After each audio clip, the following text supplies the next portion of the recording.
All right, I think everything's working. Hello, and yeah, sorry, it's not that you're busy. I can't help it.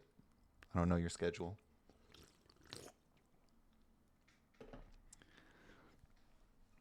I'm afraid you'll just have to watch a recording of it, I guess. It'll be about as good. Don't worry. Uh, so, hello, everyone. It is a very cold and rainy April 1st. Um, so I am bundled up in several sweaters and doing my best to stay cozy. And I'm going to be working on my current work in progress, Utopia's Wake, uh, a game for which I do not have a pithy tagline as of yet. Um, but basically, if you watch this whole recording, by the end you'll have heard everything, or at least a high level introduction of everything I've got so far for the game. And then probably going to spend the latter majority of it just chipping away, working on what I am currently uh, engaged in, which is these district description bits. So each one has a few different components. Most of them are done at first draft, but there's some that are missing their poem, and there's still one where I haven't got these little moments, little vignettes for. So I'm going to be working on that. But let's just go over the game and what it's about and what the ambitions are for it. Um, Hopefully, I think levels and everything are good, but do shout at me if I'm too quiet or too loud or anything like that. I've got some music that I'm listening to in the background as well. I'm going to set that so it's not super loud and I'm talking over a loud thing that you can't hear, which would be very confusing. Okay, so this game is called Utopia's Wake, and it is a game that I am making out of not exactly spite, but to kind of prove a point off of a conversation with my good friend Luke Jordan. Kind of on a bet. I bet you can't do such and such, or no one's done such and such. And then I was like, well, I bet I could do it. So I'm trying to do it. Uh, Utopia's Wake is an alternate historical 1920s setting in a fumbling, faltering utopian project. Um, and we follow a group of citizen investigators who uh, they're not exactly solving crimes so much as deciding what is to be done in the aftermath of crimes, terrible things that have happened, like murders and mostly murders, but things of that severity and things that are clearly morally wrong and that shouldn't happen, like killing someone. Um, but it's in a city that has no legal code and was never meant to have bad things happen in it. And so, a bit of it is about deciding how that all should work and what should be done when bad things happen, and what is morally good and correct, that kind of thing. And so, in terms of what I have done with the game so far, I've run uh, one kind of internal playtest, more of like a play storming kind of thing, really, where I was like, I have some broad ideas of what I want the game to be, and uh, let's just figure it out as we go. I'm just going to try bashing some stuff together. Excuse me, and just with a group of kind of a consistent playtest group that includes my friend Luke, as well as some other lovely people. And that went really well. at least insofar as being like a proof of concept, right? That there was some compelling stuff there, and that the game could be good, could work. All right, I'm gonna try to adjust my microphone a little bit here, since it does seem like maybe I'm a bit quiet.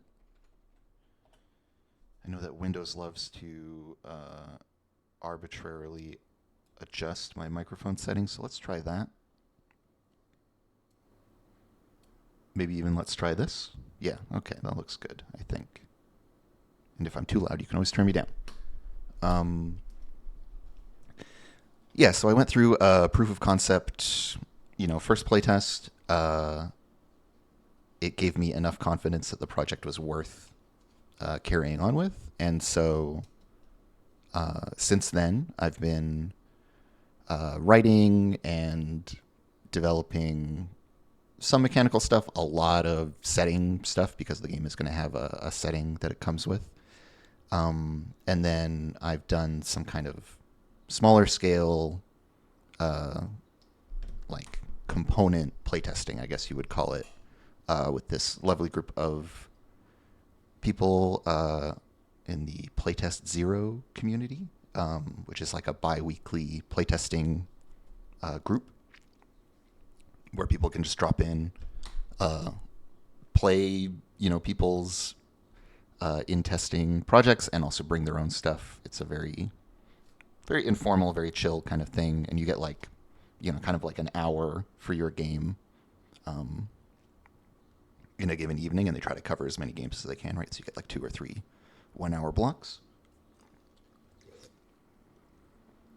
which is very cool.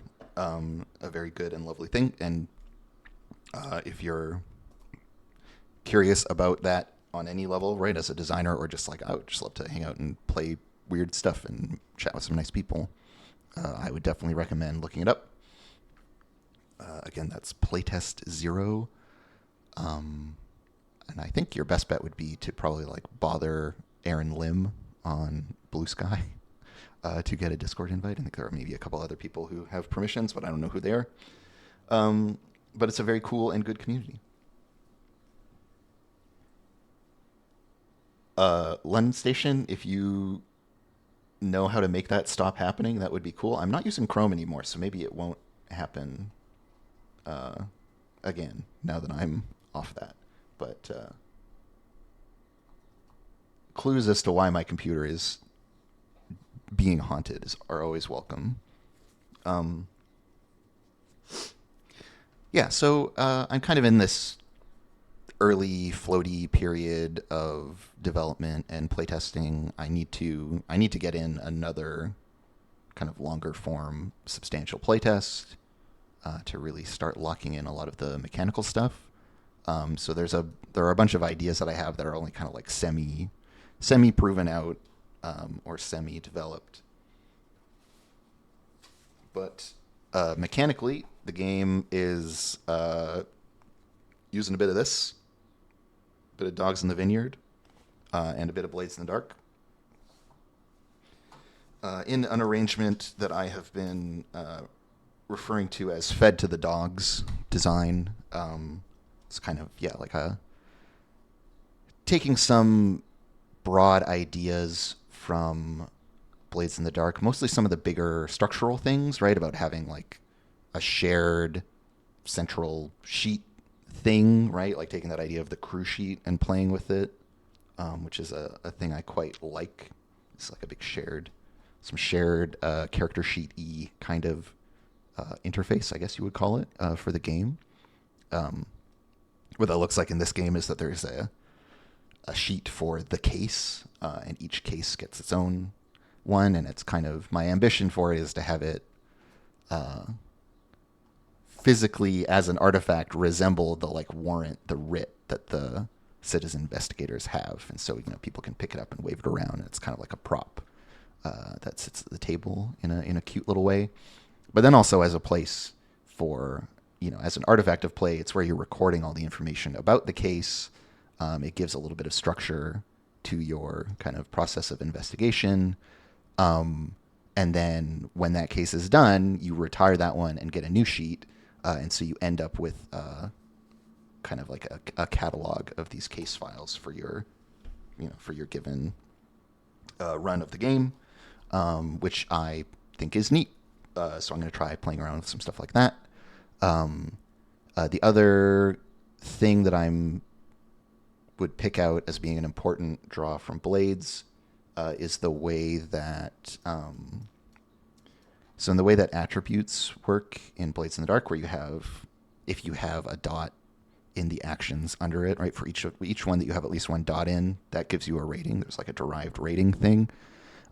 Similarly, in Utopia's Wake, your virtues, your kind of main things that give you like your stats or whatever, your core stats. I think they were called stats in Dogs in the Vineyard. Those are derived from having qualifications, as I'm calling them, but for having traits under them. So you'll have like 1d6. I fought in World War I and was a cool soldier guy, whatever. As a trait, you would write that on this line, and then that would give you a dot in discipline, for example, right? So this idea of derived attributes or things adding up, I'm pulling in, which I think is kind of a fun way to organize the stats and traits and stuff from dogs, rearrange them a bit. But then it is doing Dogs in the Vineyard style conflicts with the whole seeing and raising thing, if you're familiar with that. And trying to take those ideas, but streamline things a little bit, make things a little bit faster playing, because conflicts in dogs can get pretty lengthy.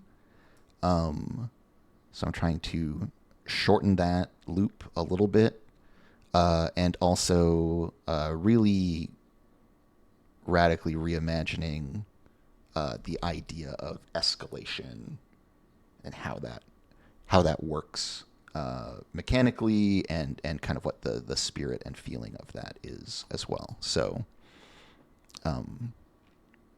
it will still in many ways resemble the games or things from the games that it's pulling from, but it is trying to rework those structures and adjust them to fit with the very different concept that it's working within. I mean, you could kind of talk about Dogs in the Vineyard being a bit of like an investigative game. You're often trying to like get information out of people, figure out what's going on, that kind of thing, and then make judgments. And so in that way, and that structure is what excited me in part about bringing that into this game where you're investigating, but you're not cops. There's not a legal code. You're not putting people in jail. This kind of thing.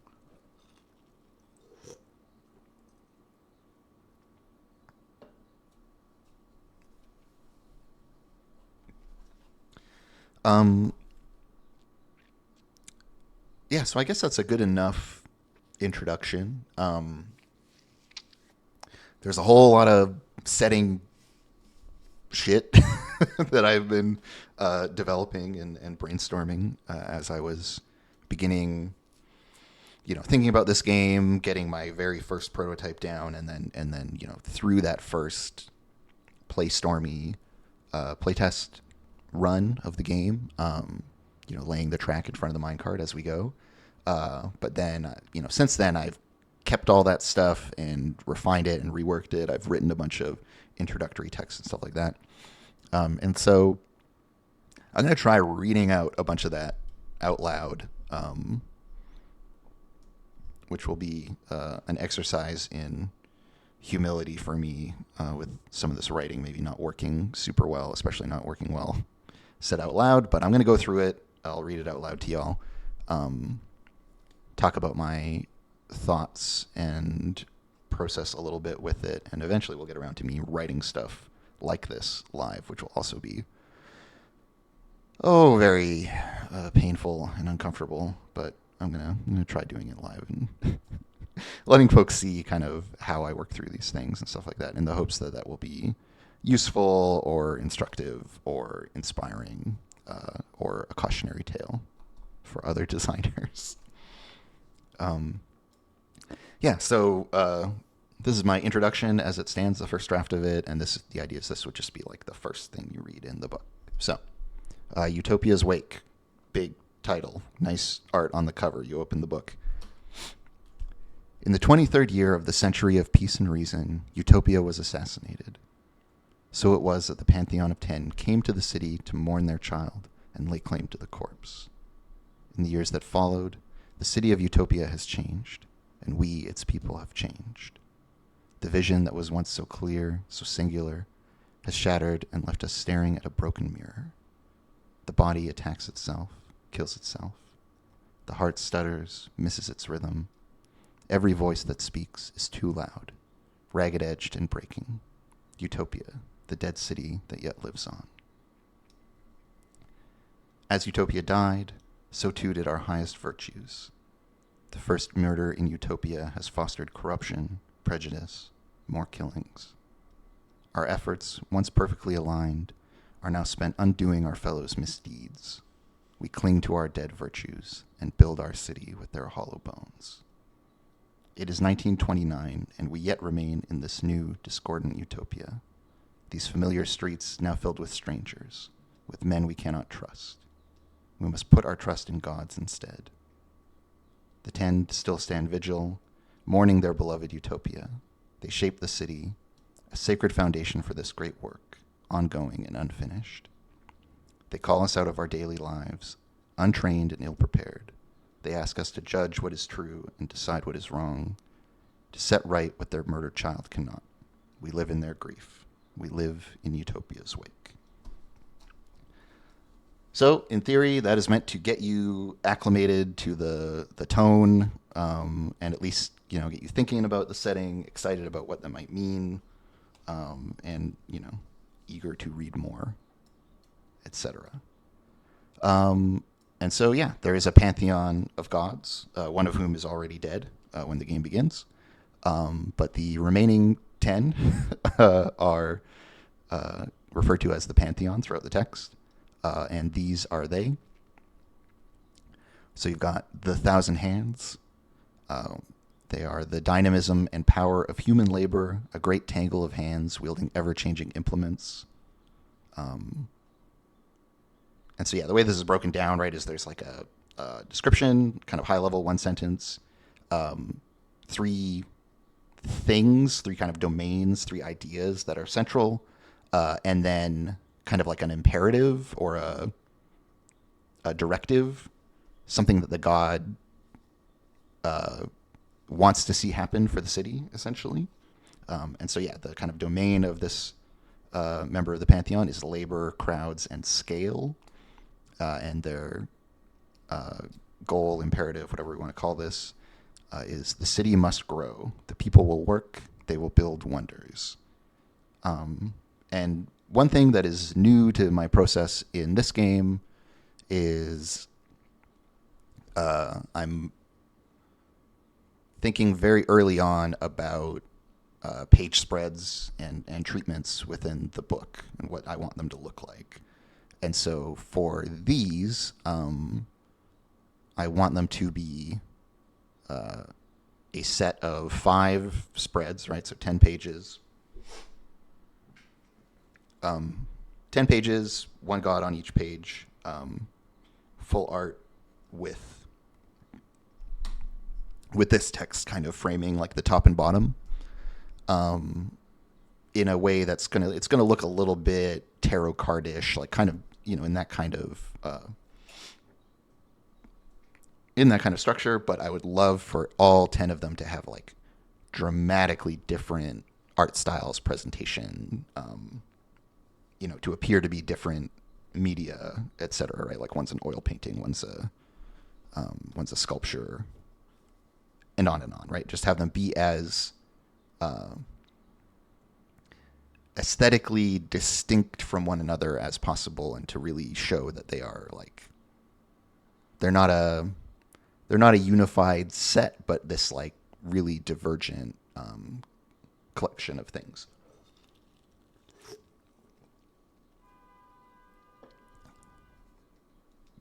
So that's the Thousand Hands, and then we've got the Great Man of History, an archetypal figure who has shaped every era. They're all about power, achievement, and the personal, capital P, the personal. A new leader must be found. The turmoil of the city will bring them to the surface. We've got the perpetual wheel, the endless momentum of ambition and ingenuity, progress, change, the future. Should probably also be capital F, the future, if I'm honest.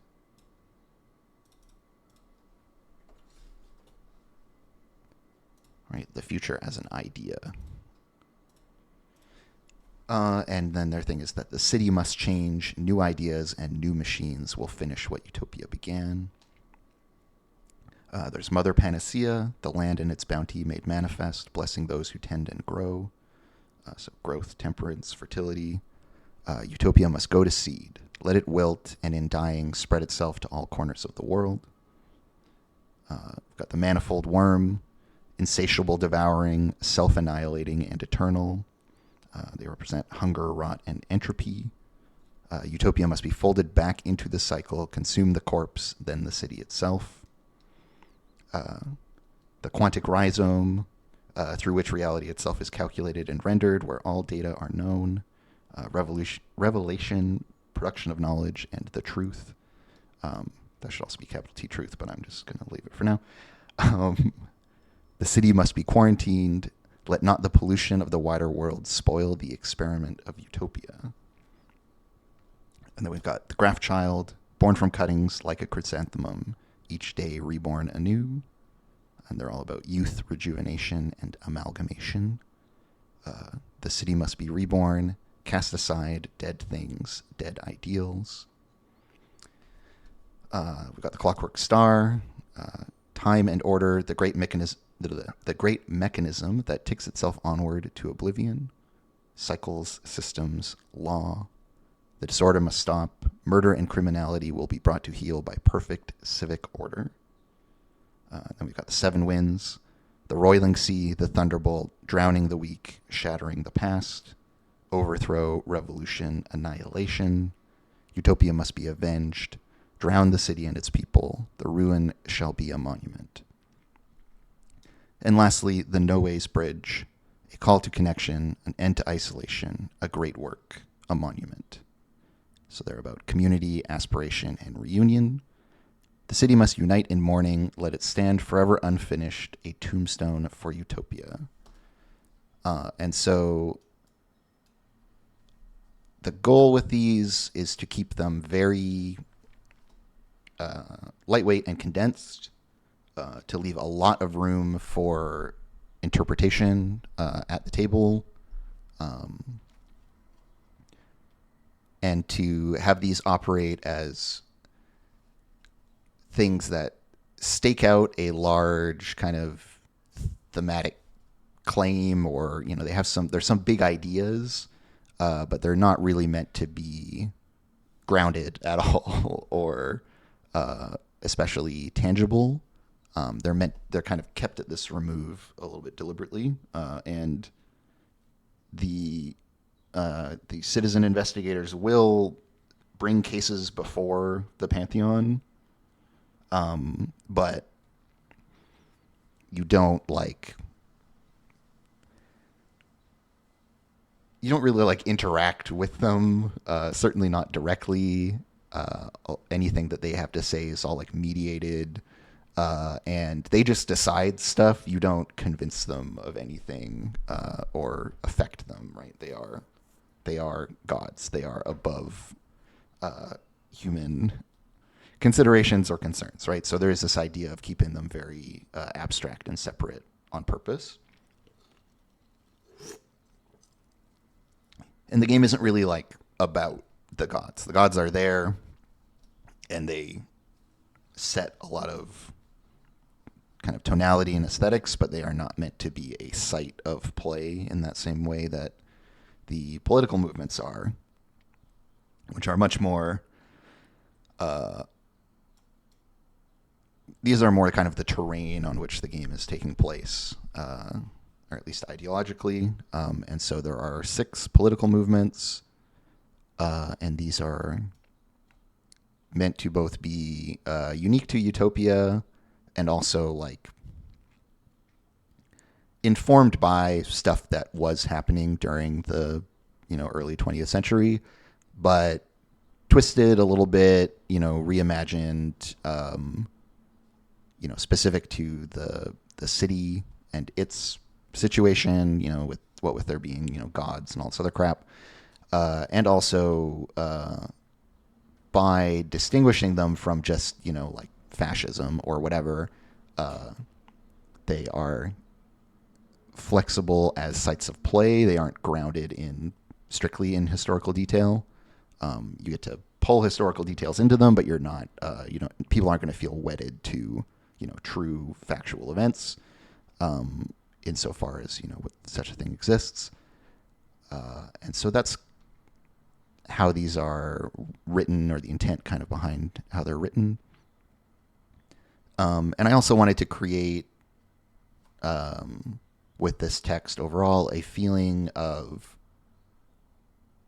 like a forked timeline where things are different, and it's not just history as we remember it with something arbitrarily inserted into it, but it's that it's a space where things could go differently. There's like different potentials in there, even as the broad strokes of history are probably still, things are probably still going to happen the same way, especially with barring some major intervention, right? Like World War I happens, I guess canonically, as you will see in character creation, and World War II is on the horizon, as is like the stock market crash of the 1930s. Like, we expect that these big things will probably happen still the same way, but some of the details might change, and how your characters encounter those events is still totally up in the air, right? So this whole alternate history thing of, it's in history until you decide it isn't, and where that split happens and how is important, et cetera, et cetera. So I'll try to go through these quickly. I'm not going to read the whole thing, but I'll read the introduction part at the top. And they all have really goofy names because it's fun. So there's Calipstatic Fulcrism, which is a sort of radical centrism, a millenarian centrism, I guess, is how you could describe it. And they hold that Utopia is dead. The best we can hope to accomplish without their guidance is to hold fast to what they have given us and await Elysium. They emphasize decorum and rectitude. They think that markets are the best large-scale data processing and decision-making systems, and they believe that compromise is the path forward. This may sound very familiar to you as being a sort of neoliberalism, right? Which is a little bit, what's the word I'm looking for? Anachronistic. There we go. It's anachronistic. Neoliberalism did not exist in 1920 as such. But, hey, this is a fantasy world. Maybe they got there a little quicker. And it's not, it's not all of it in there, but there's some of it in there that would be familiar to a modern audience playing the game. And so there it is.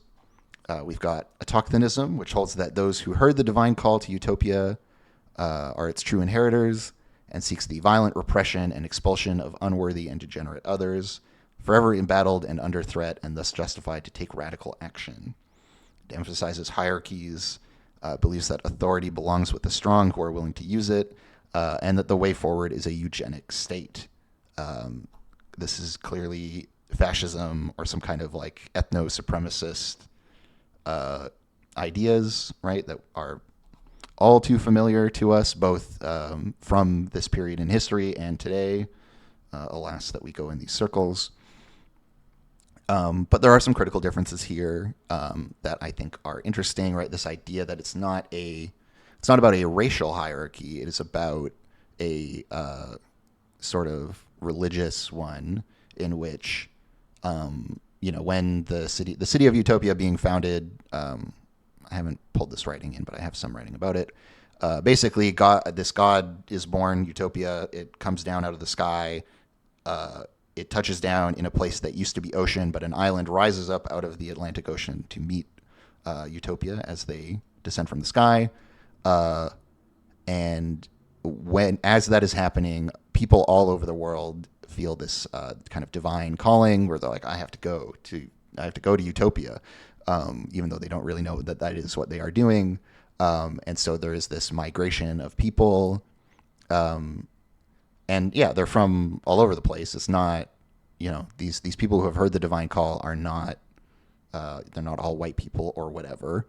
Um, and so it is not along those lines that this particular fascist movement cuts its division. It is it is about them having had this particular religious experience and having been in a place at a certain time, essentially, um, which the part of character creation, right, is that your character can be one of the founders of Utopia, and there's some special stuff about that that marks them, singles them out as a result, and maybe they believe in some of this crap to some degree or another, or have some kind of relationship with it. Uh, but certainly, it is something that is potentially important within the setting, and we'll get into how these come into play later down the line as I introduce stuff. So another one that we have here is physio-essentialism, which venerates the human body and the natural world, imagining a perfect union of the two without the interference and distortion of certain technologies and social arrangements, emphasizes the natural, believes that ecologies and landscapes form emergent equilibria and that we should fit ourselves into them, and that to move forward, we must shed so-called civilization. This one is still pending a bit of a rewrite. As you can see with the first two, they are very directly grounded in the history of the city and with the setting. But there were, those are built out of a version that was more like this one, where they were kind of, I was mostly trying to get a handle on like, what does this thing believe? What is it about, etc. And it first came into being in a more genericized form. And, partly through the process of playing and then also through the process of further writing, I came back to these and was like, oh, well, yeah, like this fascist one would be about the divine calling to Utopia. Once I had written that, I was like, oh, yeah, well, this fits into that other thing. And so I went back and reworked it, and I was like, yeah, this is way better when it is expressed through details in the setting, not expressed as this kind of, big abstraction like this version of writing it is. So haven't gotten around to refining this one. Not quite sure what the angle will be for it, which is why it is still not squared away. But, this is a political tendency that you see various, different versions of, like hippie movements kind of have a bit of this going on in them. And there are, older movements that also do that. The idea of like the noble savage or whatever, and various other things. The idea of a state of nature, all this kind of stuff, right? These ideas that there is a particular way that we're supposed to be living that we're not, and they always have some bugbear that they're on about. So this being another current that can potentially be alive in the city. And then we've got theocratic syndicalism, which holds that just as the gods do with their vocations, common people should gather together and self-organize with the workplace as the central point of life and politics.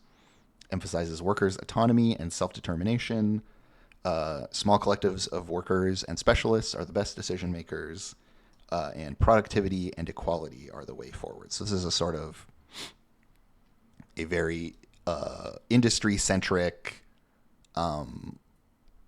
syndicalism, so like a sort of communism or socialism, but also with this theocratic angle of believing that that they are emulating the kind of vocational nature of the pantheon by having people within a workplace, right? That being like a sacred connection. And so, in as much as it is cool and these are communists, they're also a little bit weird about work. And, maybe they get into some murky territory with that. You could imagine them having a bunch of bad feelings about people who don't work or who do non-industrial labor or these kinds of things that maybe aren't good and helpful, or maybe are, I don't know. But there's that. So this is kind of our something resembling communism, but not quite exactly communism, which is, as always, I'm trying to keep a bit of a spin on it to make it interesting and thought-provoking, and not just, who has read the most real-world history books about a given topic.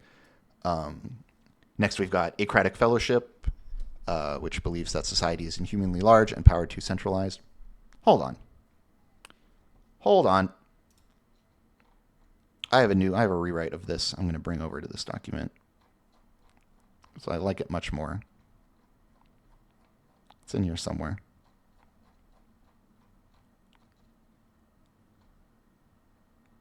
Yeah, here we go.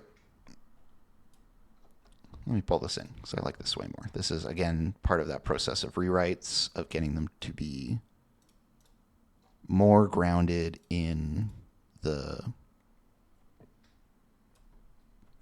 specifics of the setting. And so, yeah, here we go. We were too dependent on Utopia. We must break with the gods and organize ourselves at a human scale. Reject tyranny in all its forms. Rebuild Utopia with your own hands for yourself and your fellows.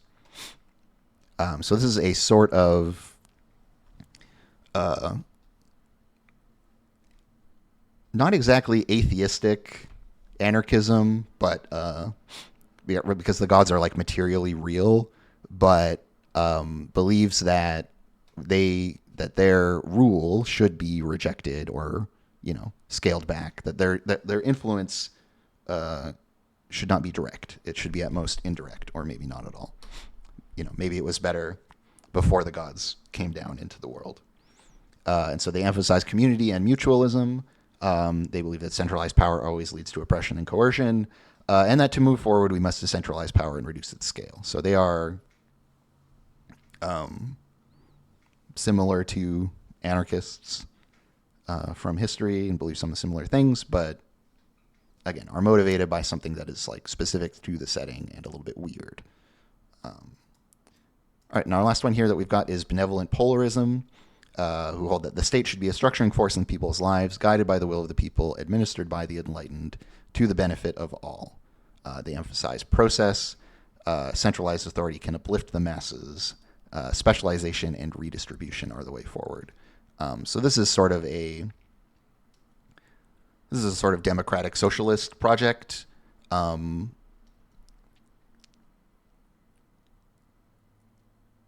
But still kind of technocratic as well, right? Like administered by the enlightened. Maybe that's cool. Could also kind of be a huge red flag, right? Who decides who's enlightened, et cetera, et cetera. They would probably say, well, that's why you do elections. And like, clearly this is better than like a neoliberal model, I would say. That wouldn't be hard to argue. But electoralism,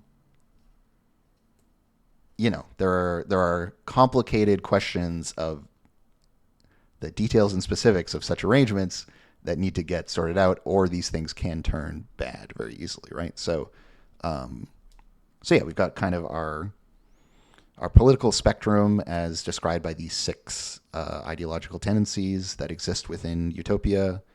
And they all believe that they offer the best way forward and can save the city and all this kind of stuff, right? And in the course of play, right, like the characters are all going to believe or have relationships with these various ideologies.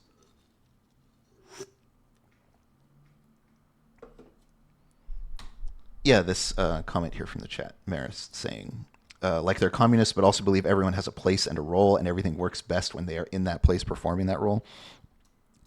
Yeah, so if we look here at benevolent polarism and its understanding of the clockwork star, which is kind of the member of the pantheon who's responsible for law, order, and systems, their take is as follows. Harmony is born of order, everyone and everything in their right place. Every one of us can have a prosperous and fulfilling place within the divine ordering of the world. You decide. You decide how you feel about that. um, and so yeah, with each of these ideologies, I then have a section. Within that, there's a section that's about kind of their view on each of the 10 members of the pantheon, and I think that's neat. I think it's neat to have this more human scale thing that is a lens into these big, high level divine abstractions.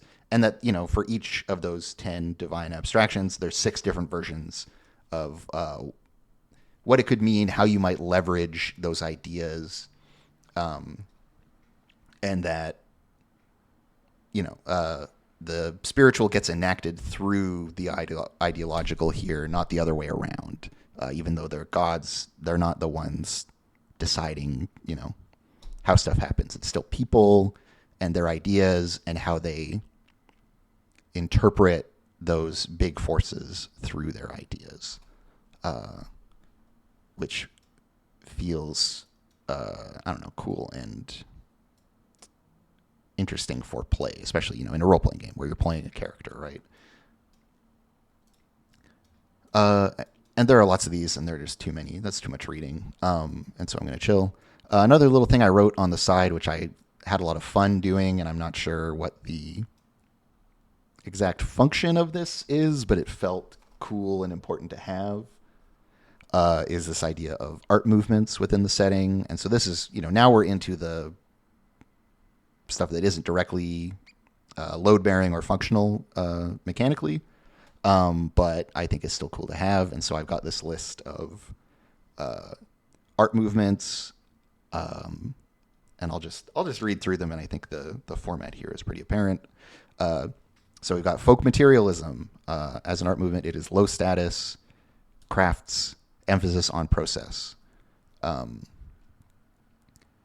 And then I have 2 example works within it. So, Mother Panacea tapestries, handwoven textiles, plant dyes, Shell and Bone by Janka Holholm, and Pensée coloniale, décollage triptych in ceramic and reed by Marielle Detonne. And, I got whatever it is, like 8 or 9 of these. And so these are useful as lenses into the setting, for a bunch of different reasons, right? There's a bunch of fun stuff you can do here. So, we've got the art movement. We have assigned it a kind of class position, right? This is low status. It involves crafts and emphasis on process. So it is, maybe a more kind of working class art movement. It includes, some reference to the Pantheon here, right, with the first one, Mother Panacea tapestries. The second one, presumably, is some kind of anti-colonial work. And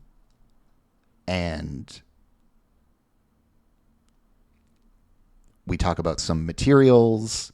So we're grounding people who are reading this stuff, right, in like the kinds of methods and materials that are available. We're talking about class. We're talking about the kind of religion or spiritual practice a little bit. And we're sneaking in some names as well, right? And so we're talking about like who is in Utopia. Presumably all these movements are in Utopia. All of these artists live in Utopia. And we know that people in Utopia can have names like Janka Holholm, Marielle Detonne, Nitu Grewal, Biancella Marionetti, right? Like we're trying to kind of show like a variety of people and how they might fit within this kind of constellation of art movements. And alongside folk materialism, we have something called scientific mysticism, which is clean, symbolic, and non-representational, and has the Augury of Celestial Alignments by Dietrich Mills, Academy of Utopia Press 28, right, which implies that this is some kind of like text of philosophy or something, but maybe is also a bunch of like pseudoscientific bullshit or, astrology or astronomy, who knows?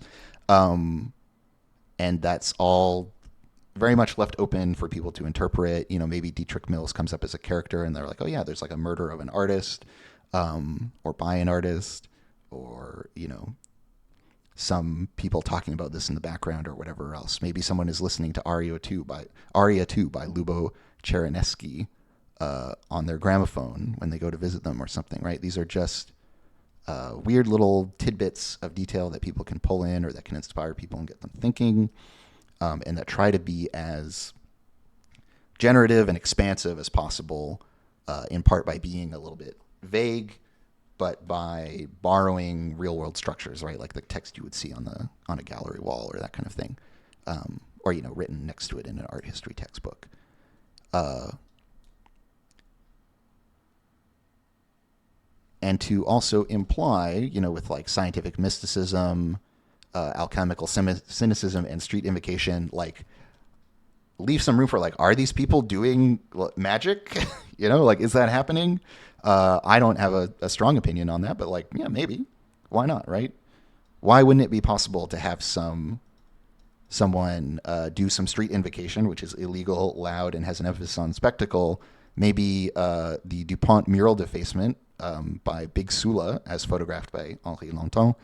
Maybe that mural defacement was, making a big spell circle essentially, and some shit happened after that as well, and that's why it's illegal. Uh, and maybe the investigators need to track down who Big Sula is, because it has been decided that person needs to maybe stop doing large scale magical invocation in the city of Utopia, and that's disrupting life. Uh, and that could be a whole arc, right? That could be a case. So, this is the kind of thing you would see in a little, breakout table, or as in a little aside, or maybe on like a 2-page spread where there's some art, and then this little list. It's the kind of thing that you could throw away and people wouldn't notice that it was gone, but I think is fun to have as a little bit of extra texture, or an invitation to think about different aspects of the setting. And this was really fucking fun to write, I gotta say. I absolutely loved coming up with this and writing it down. It felt great. It was really fun. I love to write the Pantheon in Bronze, collected works of Arturo Macmillan as presented in the Meyer Gallery, and Foschia, a triumphalist opera by Hans Neumann. That's great. That's just fun to do.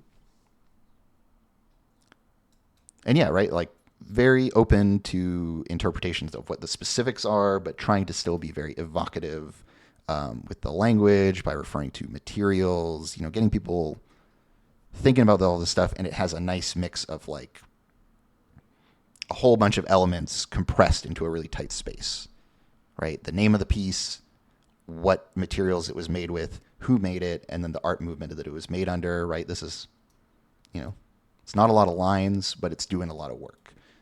And as we'll see with some of the stuff later on, this has become that idea of like sparse, efficient, evocative text that demands interpretation and brings people in is a thing I am trying to do in this project, big time. And so yeah, I've got a really shitty hand-drawn map that I made in Miro here. This is the city and its districts, and there's a little boat and a little gate, whatever this is. There's a bridge, a bunch of big triumphal arches around a big park with a huge Baroque administration building, a place where a bunch of land fell away, major arterial roads. There's an inlet or whatever separating near shore from the mainland. Very, very basic stuff. Someday someone will draw a much better version of this. And, goofy little shit like I have south as up on the map. I'm trying to find places where I can demonstrate that like weird mirror reality kind of stuff. In this fork, in this stub of timeline, or at least in Utopia specifically, south is up on maps, right? Like they just don't conform to the same standards that the rest of the world did or that we're used to. I don't know how well this works, but I'm trying to find places to kind of jar people out of an adherence to exact real history. And this is all early days. We'll see how much of this makes it to the final draft, So, districts. The city is formally divided into districts with a decentralized approach to civic planning. Whatever industries or activities define a district, each still has its residences, parks, cafes, plazas, bakeries, launderers, market squares, and other amenities. Citizens tend to live within walking distance of their places of employment and use the streetcars when leaving their home district. Each has a schedule for market days, garbage collection, and other such routines coordinated across the city to limit friction between the various districts. There are no personal automobiles in Eutopia, because I say so. It's the end of the 1920s, so stuff like they are building a subway system in the city. They have electrified streetcars, and I'm thinking streetcars are how most people, they exist for public transit. They also have like freight streetcars that run on the same network. It's kind of the high level imagining that I have for it. And that it is, that it resembles, it's not carified like modern American cities are, where it's super sprawling and everything is, dominated by that one mode. It is, there are like mostly narrower streets. It's mostly pedestrian traffic. There are some bigger, more open spaces for these kind of big arterial roads, where there would probably be like, 4 sets of streetcar tracks in the middle of the road, and then, a place for people to walk and ride bicycles and that kind of thing. I'm hoping that those details will, similarly to South being up on the map, that those will pull people out of their kind of baseline assumptive conception of cities and stuff like that, and get them actually picturing shit. Obviously, also a lot of art will help with that. And so each district, again, this is back to where we can talk about me imagining spreads and stuff like that. I'm thinking, text on one page, and then on the facing page, a nice big piece of art. And that you just, each district gets a spread, and you run as many of those as you need to. And the format for the text this is a good example. It's got everything. So we've got the Grand Park, where Utopia first alighted upon this dying world.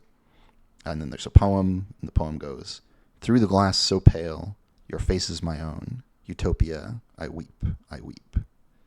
And this district is the center of Utopia, in which the Palace of Administration sits, surrounded by expansive park spaces. The park is dotted with fora and various follies meant for the citizens of Utopia to enjoy. I say the park way too many times here. This is an artifact of having deleted some sentences in between, I think, or just thoughtless writing. But anyways, the park is surrounded by a ring road around which stand 6 massive gates, but no road runs all the way to the Palace of the Administration. Instead, citizens are made to walk on paths through the park to engage in some peaceful contemplation before they go about the business of running the city or petitioning its administrators. In the Palace of the Administration, the bureaucracy of Utopia work every day to plan and administer city life. It is a massive Baroque building divided into 11 wings, which house everything from archives to waiting rooms. In the center of the palace is the Grand Assembly Hall, a great circular chamber in which the Pantheon meet to set civic policy, hear petitions, and make determinations. The corpse of Utopia lies in state at the center of the Grand Assembly Hall, a reminder to all those who administer the city of that great tragedy and the weight of responsibility all citizens carry in the wake of it. And then these bullet points are little vignettes that might be like, I'm waffling on like what little header to put above this, but I'm thinking like scene in the district or whatever, right? SEEN in the district. A clerk eats their lunch seated in the sun near a large sculpture memorializing Utopia. Business owners grumble about forms while waiting for the streetcar to arrive. A servant of the Pantheon hurries through the palace, donning their elaborate regalia at a run. Citizens wait outside the Department of Housing, each holding a numbered ticket, and the sound of distant footsteps on marble floors echoing in an empty hall. And so the idea with these is to have little snippets that can, if you're describing, if the characters go there for whatever reason, this might just be like something that happens in the background or something that they see as they get from one place to another or whatever. But just to give these little kind of moments of life, right? And this is another place where I'm trying to do something that's very, very dense, very efficient, short. These have gotten these. This was the first set I wrote, and all the others are longer. They tend to be 2 lines, some of them 3. So you can see how that tendency tends to happen. But still, I really like these. Rather than having like another 2 paragraphs of description, I think you get a lot more done with this stuff, where you're just sketching and giving some little outlines or little moments that can act as like scaffolding for people's imagination, and they can fill in a bunch of these bigger spaces in between. And the poems are kind of trying to do a similar thing of, setting an emotional tenor, gesturing at a bunch of big ideas within the setting, or, a single image, kind of like these little bullet point things or whatever, but trying to get a lot done with something that is very small, quick for someone to read, but that, they can think about it. It can be gameable and useful. It encourages speculation and extrapolation, which is what all of the setting material in this book is meant to do, right? Like the function of this poem and the function of these 2 paragraphs under it and the function of these 5 bulleted list items are all the same. It's to give you, as a player of the game, useful seeds for your imagination when things are happening in that place that you can then draw on, to give you a sense of it so that you can describe it to other people, and to get you thinking about the things that the game is interested in, and, to get you excited and get you inspired, right? And I think the poetry and the little bulleted list does a much better job than this very factual description over 2 paragraphs. Even if I wrote it a lot better, which obviously this could get revised and improved for the kind of quality and expressiveness of the prose, it's just an issue of style and of how people approach the text, right? The paragraphs we're going to take as, as like factual information, whereas the poem doesn't express facts. The poem invites a discursive relationship between the reader and the writer of the poem, me. Well, really, the writer of the poem, the way I've been writing these is the idea is that they are written by, they're diegetic, right? So they're written by an actual poet in the world of the game. My imagining has been as sort of like a civic art project that someone at the city, as part of some city grant for the arts, was like, yeah, we'll get someone to write poems about all the districts of the city, and we'll put those in the little, tourist pamphlet or whatever that we give to people to help them get oriented. And so they are inspired by era appropriate, like contemporary poetry. I dug into the work of the Imagist poets. Not that I am a poet or can do a good job of perfectly emulating them, so like don't hold me to it too hard, but taking inspiration from and doing my clumsy best to get at some of the same stuff that the Imagists are doing, or at least to like present a character who is plausibly engaging with their work or the work of the period. And some of them are longer and not grounded in a specific image in the way that the Imagist poets do, right? Like they're not perfectly consistent, but a bunch of them are like really, I think, pretty dialed into that mode, which is very hard to write. And I do a varyingly good or bad job with them, but they're in there.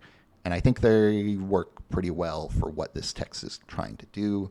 And it's a good way for me to stretch my writing and creative capacities here. So that's what I have been doing. I'm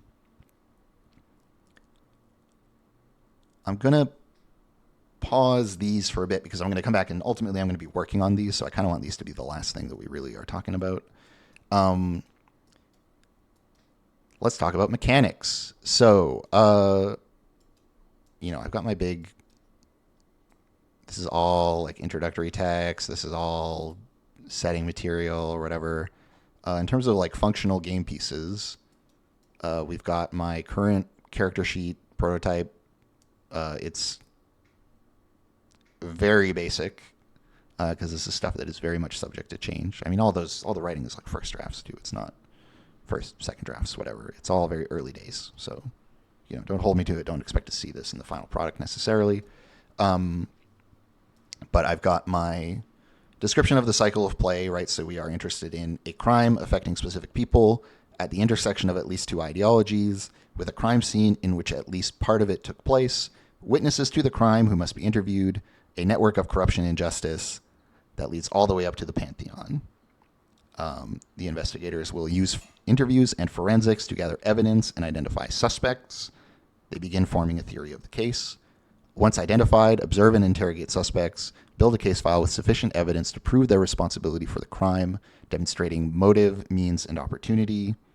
And then finally, deliver your case file to one of the Pantheon and let them enact justice, or decide that justice is impossible and pursue something more personal, doing crimes of your own or inciting revolution. Either way, the case ends. If a revolution occurred, one that you initiated or an incidental one, we play out the revolution using the Pantheon dice. This is an old version, but there's some of the details have changed, but that's still basically the idea. And then some time passes, and then the group is assigned a new case. And so the characters that people play are citizen investigators. They are called up like it's jury duty, so they're not like professional investigators. They are regular people who have other jobs and the rest of their life that they're living.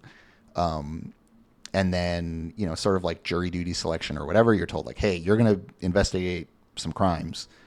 Take this, whatever, like 2-week night classes to learn all the things that we expect you to know in order to do that. And then when a crime comes up, you'll be pulled out of your daily life and made to deal with the crime, sort it out, give a judgment, submit it to the Pantheon, and then you go back to your day-to-day life.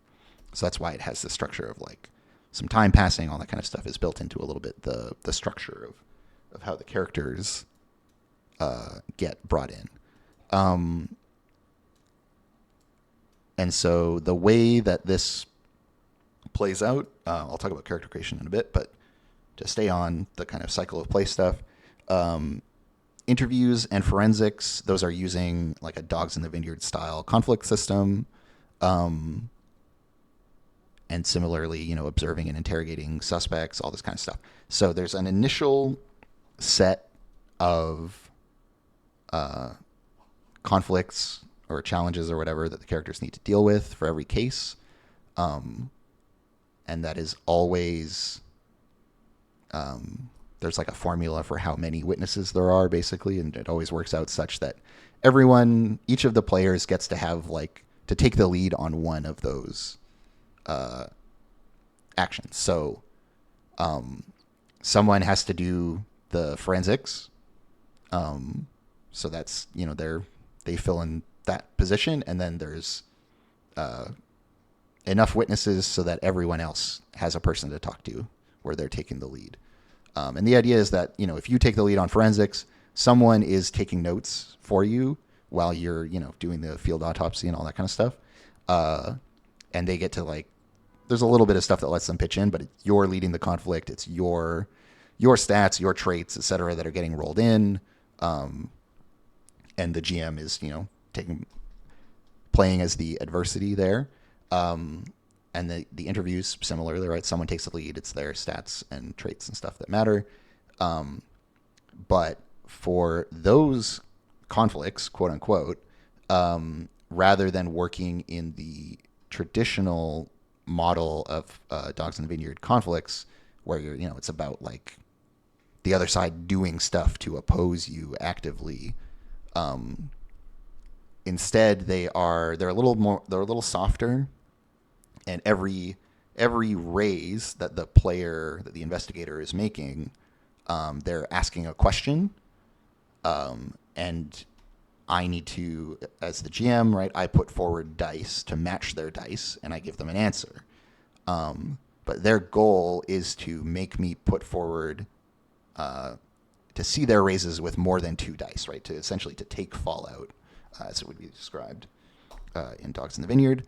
And as they do that, they get that's how they kind of generate evidence dice out of the encounter. There's some stuff that I'm still kind of pinning down the exact details of, so I won't try to get into the true nitty gritty. But essentially, yeah, it's not like the corpse is actively, defying their probing and investigating, because that's kind of weird. And the initial witnesses aren't trying to hide stuff,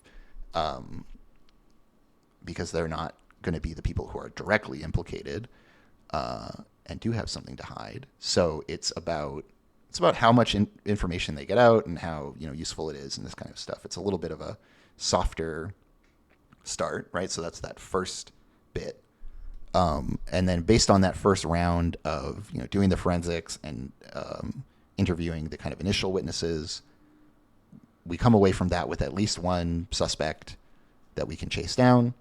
And then we start, talking to people who are a bit more hostile, getting entangled in, this idea of a network of corruption and injustice that leads up to the pantheon that involves the ideologies. That's when the meat of the game really starts to pick up. And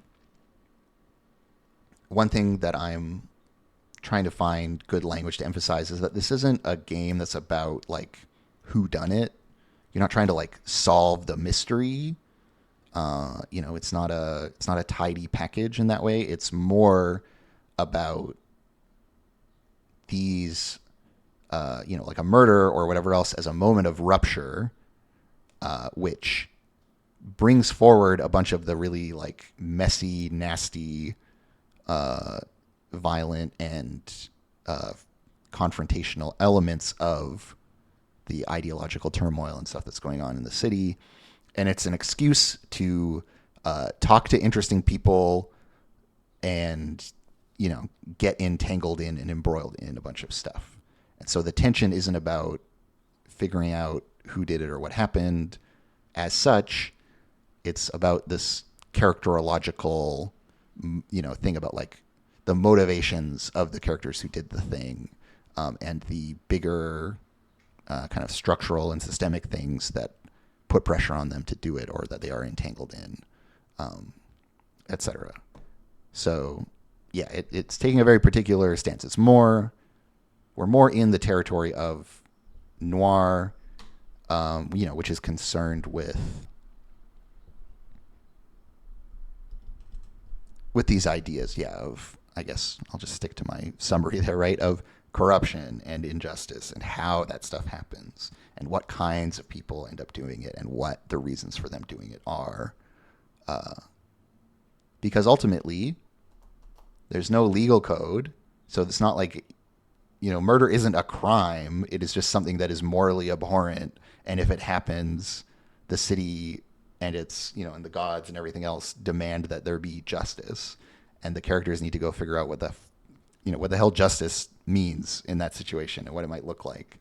And so like an example is, in the first playtest, the case that they did was the murder of a prominent eugenicist academic who was speaking at a conference in the city, and he got shot he got shot outside of a cafe where he was holding court and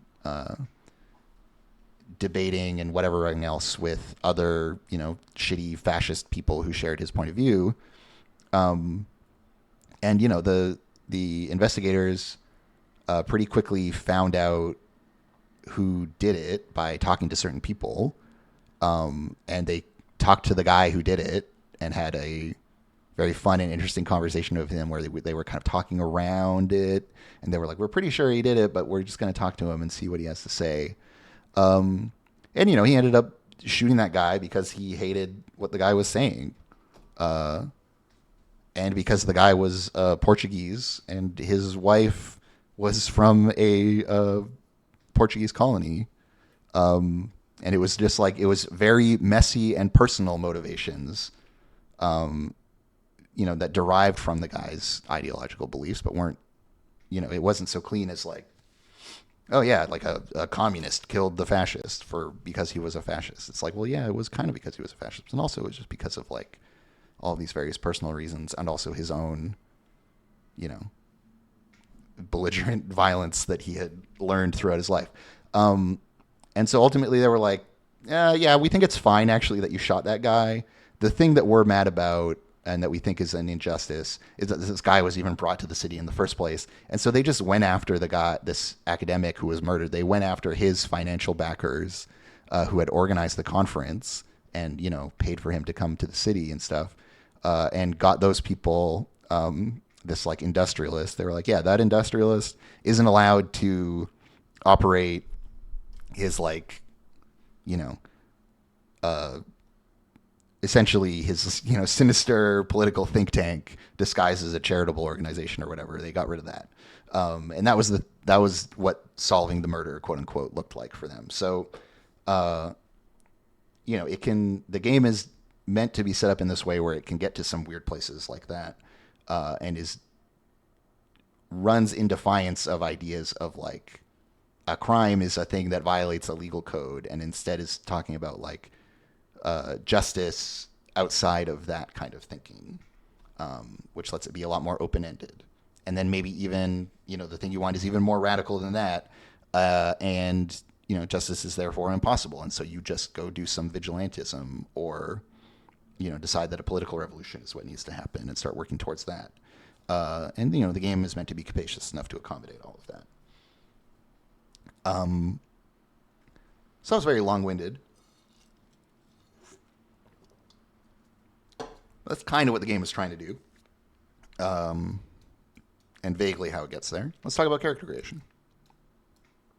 So this is something that I've had an opportunity to refine since that first kind of Play Stormy playtest, and did a couple runs through playtest 0 of just getting people to create characters, right, and see what the process was like and how it felt.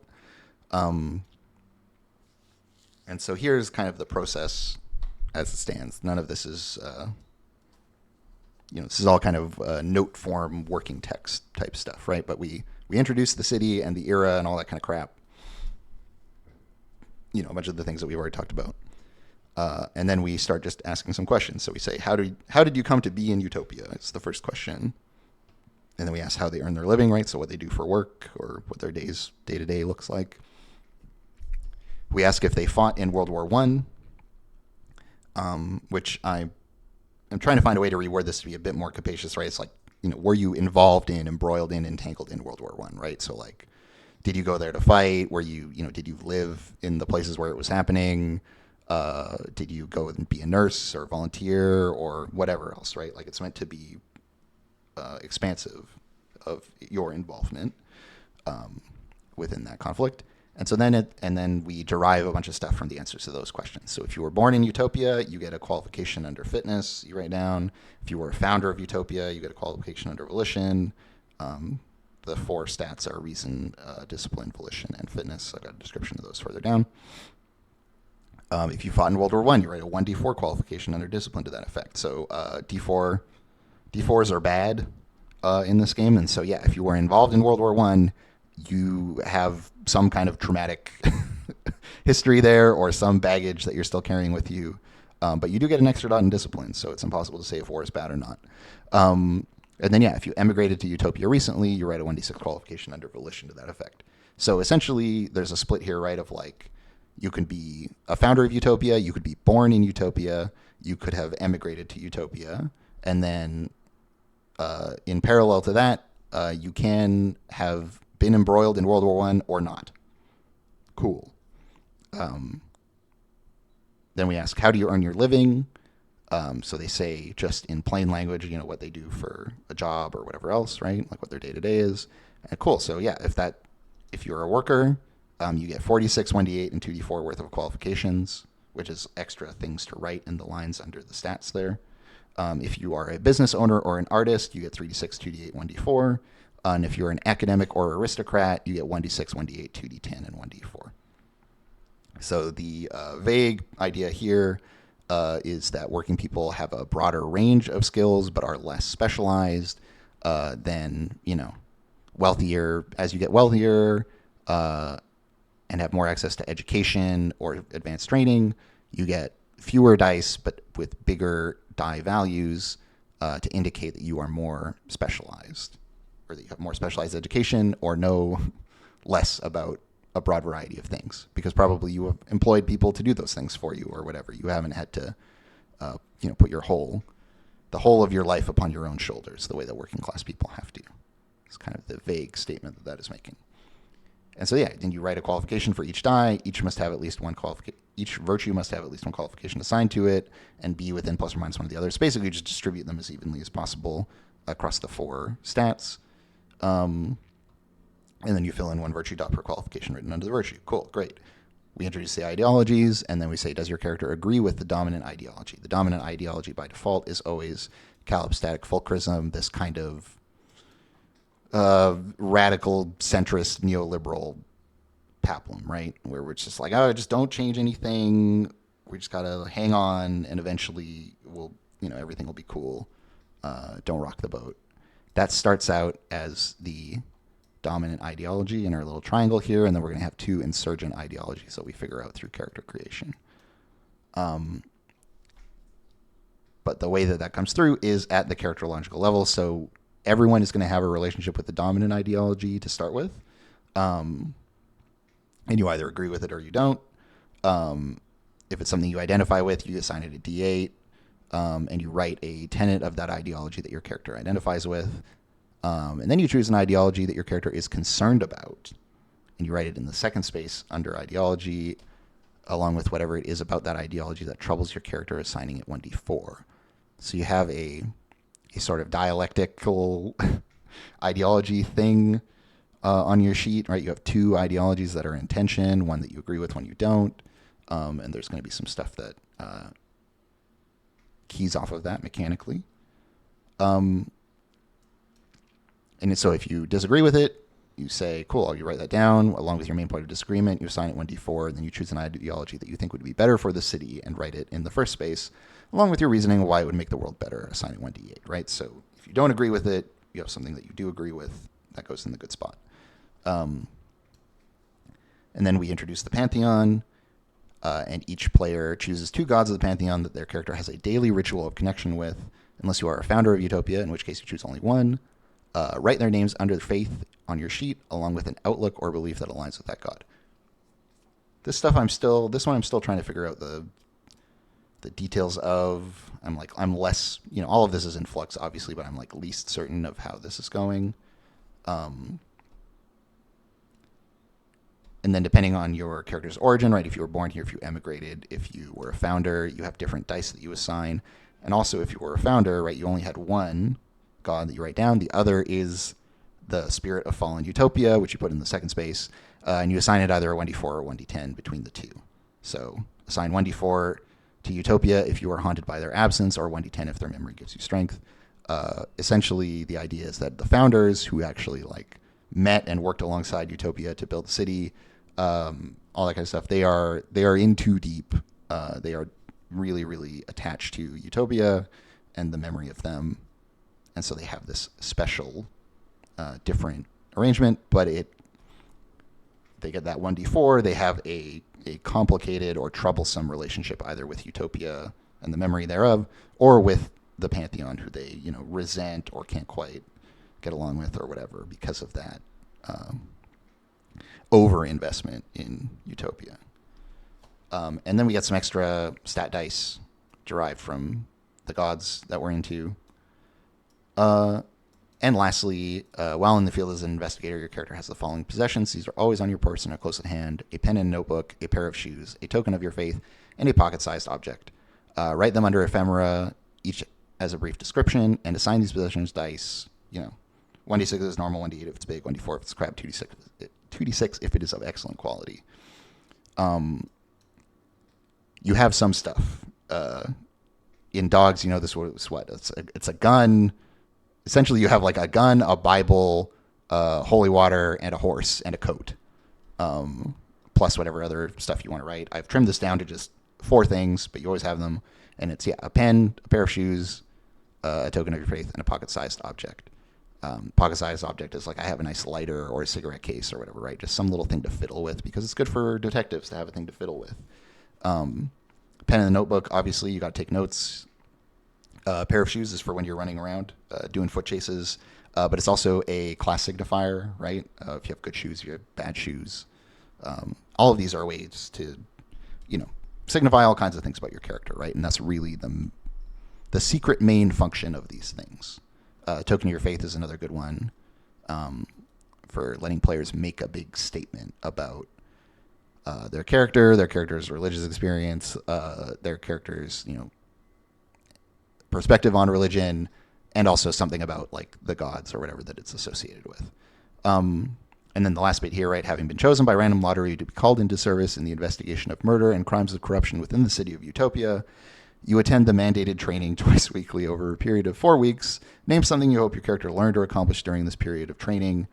And that's where we do the Dogs in the Vineyard style initiation conflict, which is a clever little bit of design that happens in Dogs in the Vineyard where you get like a tutorial, basically, and you play the tutorial because it gives you an additional trait on your sheet that is determined by the outcome of your initiation conflict. So in Dogs, right, it's like a thing you hoped you accomplished while you were at the kind of monastery where they indoctrinate and teach you. And, win or lose within the conflict, you get a trait. The trait is always the same die value. So it's not about like, is it a good trait or a bad trait?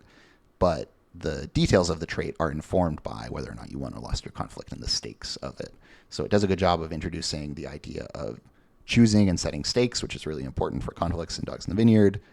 You play the actual dice mechanics, and then it also gives a sense of like how the outcomes of the mechanical back and forth conflict thing also then channel into fictional outcomes through how it colors the thing, but also mechanical outcomes because you get, the 1d6 trait. It's a neat little bit of design. I think overall in Dogs in the Vineyard, conflicts run a little bit long, and so I'm trying to streamline, simplify, reduce dice count, whatever it is that I can do to, in terms of time spent doing them, shorten those conflicts down. We'll see how successful I am in doing so. And I've got this, which is basically just stolen text from Dogs in the Vineyard, which I'll need to rework, but this is describing initiation conflicts. I've got descriptions of the virtues here.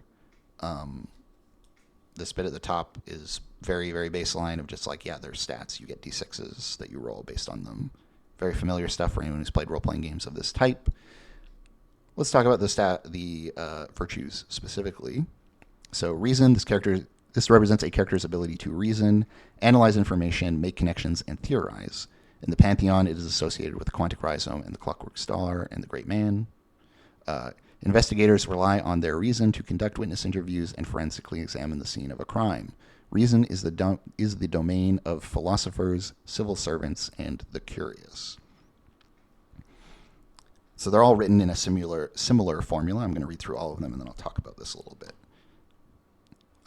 So we've got, next up is fitness. This represents the character's physical fitness, endurance, strength, and speed. In the Pantheon, it is associated with the Graphchild and the Manifold Worm.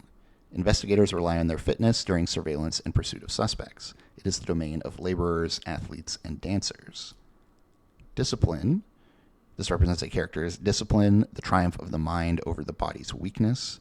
In the Pantheon, it is associated with the Thousand Hands, the Perpetual Wheel, and the Seven Winds. Investigators rely on their discipline to face death, that of others and their own. It is the domain of soldiers, hunger strikers, and the poor. And lastly, volition. Volition represents a character's capacity to exert their will over others, their interpersonal magnetism, and their intuitive understanding of other people. In the Pantheon, it is associated with Mother Panacea and the Noe's Bridge. Investigators rely on their volition when speaking to others and acting on instinct. It is the domain of homemakers, agitators, and therapists. So, I imagine after reading these, the formula is pretty clear, right? We do a quick high level description of like what it is. We tie it to the Pantheon. We say what kinds of conflicts it is involved in, right? Investigators rely on it when doing blah, blah, blah. And then the last one is meant to give it a kind of cross section of the types of people who might have a good reason score, right? Reason is the domain of philosophers, civil servants, and the curious, or, discipline, right? Soldiers, hunger strikers, and the poor. In that list, that cross section, I try to be a little bit cheeky and challenge maybe some preconceptions people might have while reinforcing some stereotypes. Doing a little bit of maneuvering there to show different like class and status orientations for it, right? That soldiers is an obvious one for discipline, the stat about facing death, but also hunger strikers need it, or the poor are going to need it, or have developed it, right? Trying to keep people broad in their thinking, and like homemakers, agitators, trying to show an interesting range of people, not just not just the straightforward things we would expect, but maybe some interesting ones that are going to challenge people's assumptions. That's what I'm trying to do, anyways. I don't know how well I carry this off. I'm not 100% happy with it yet, because it does.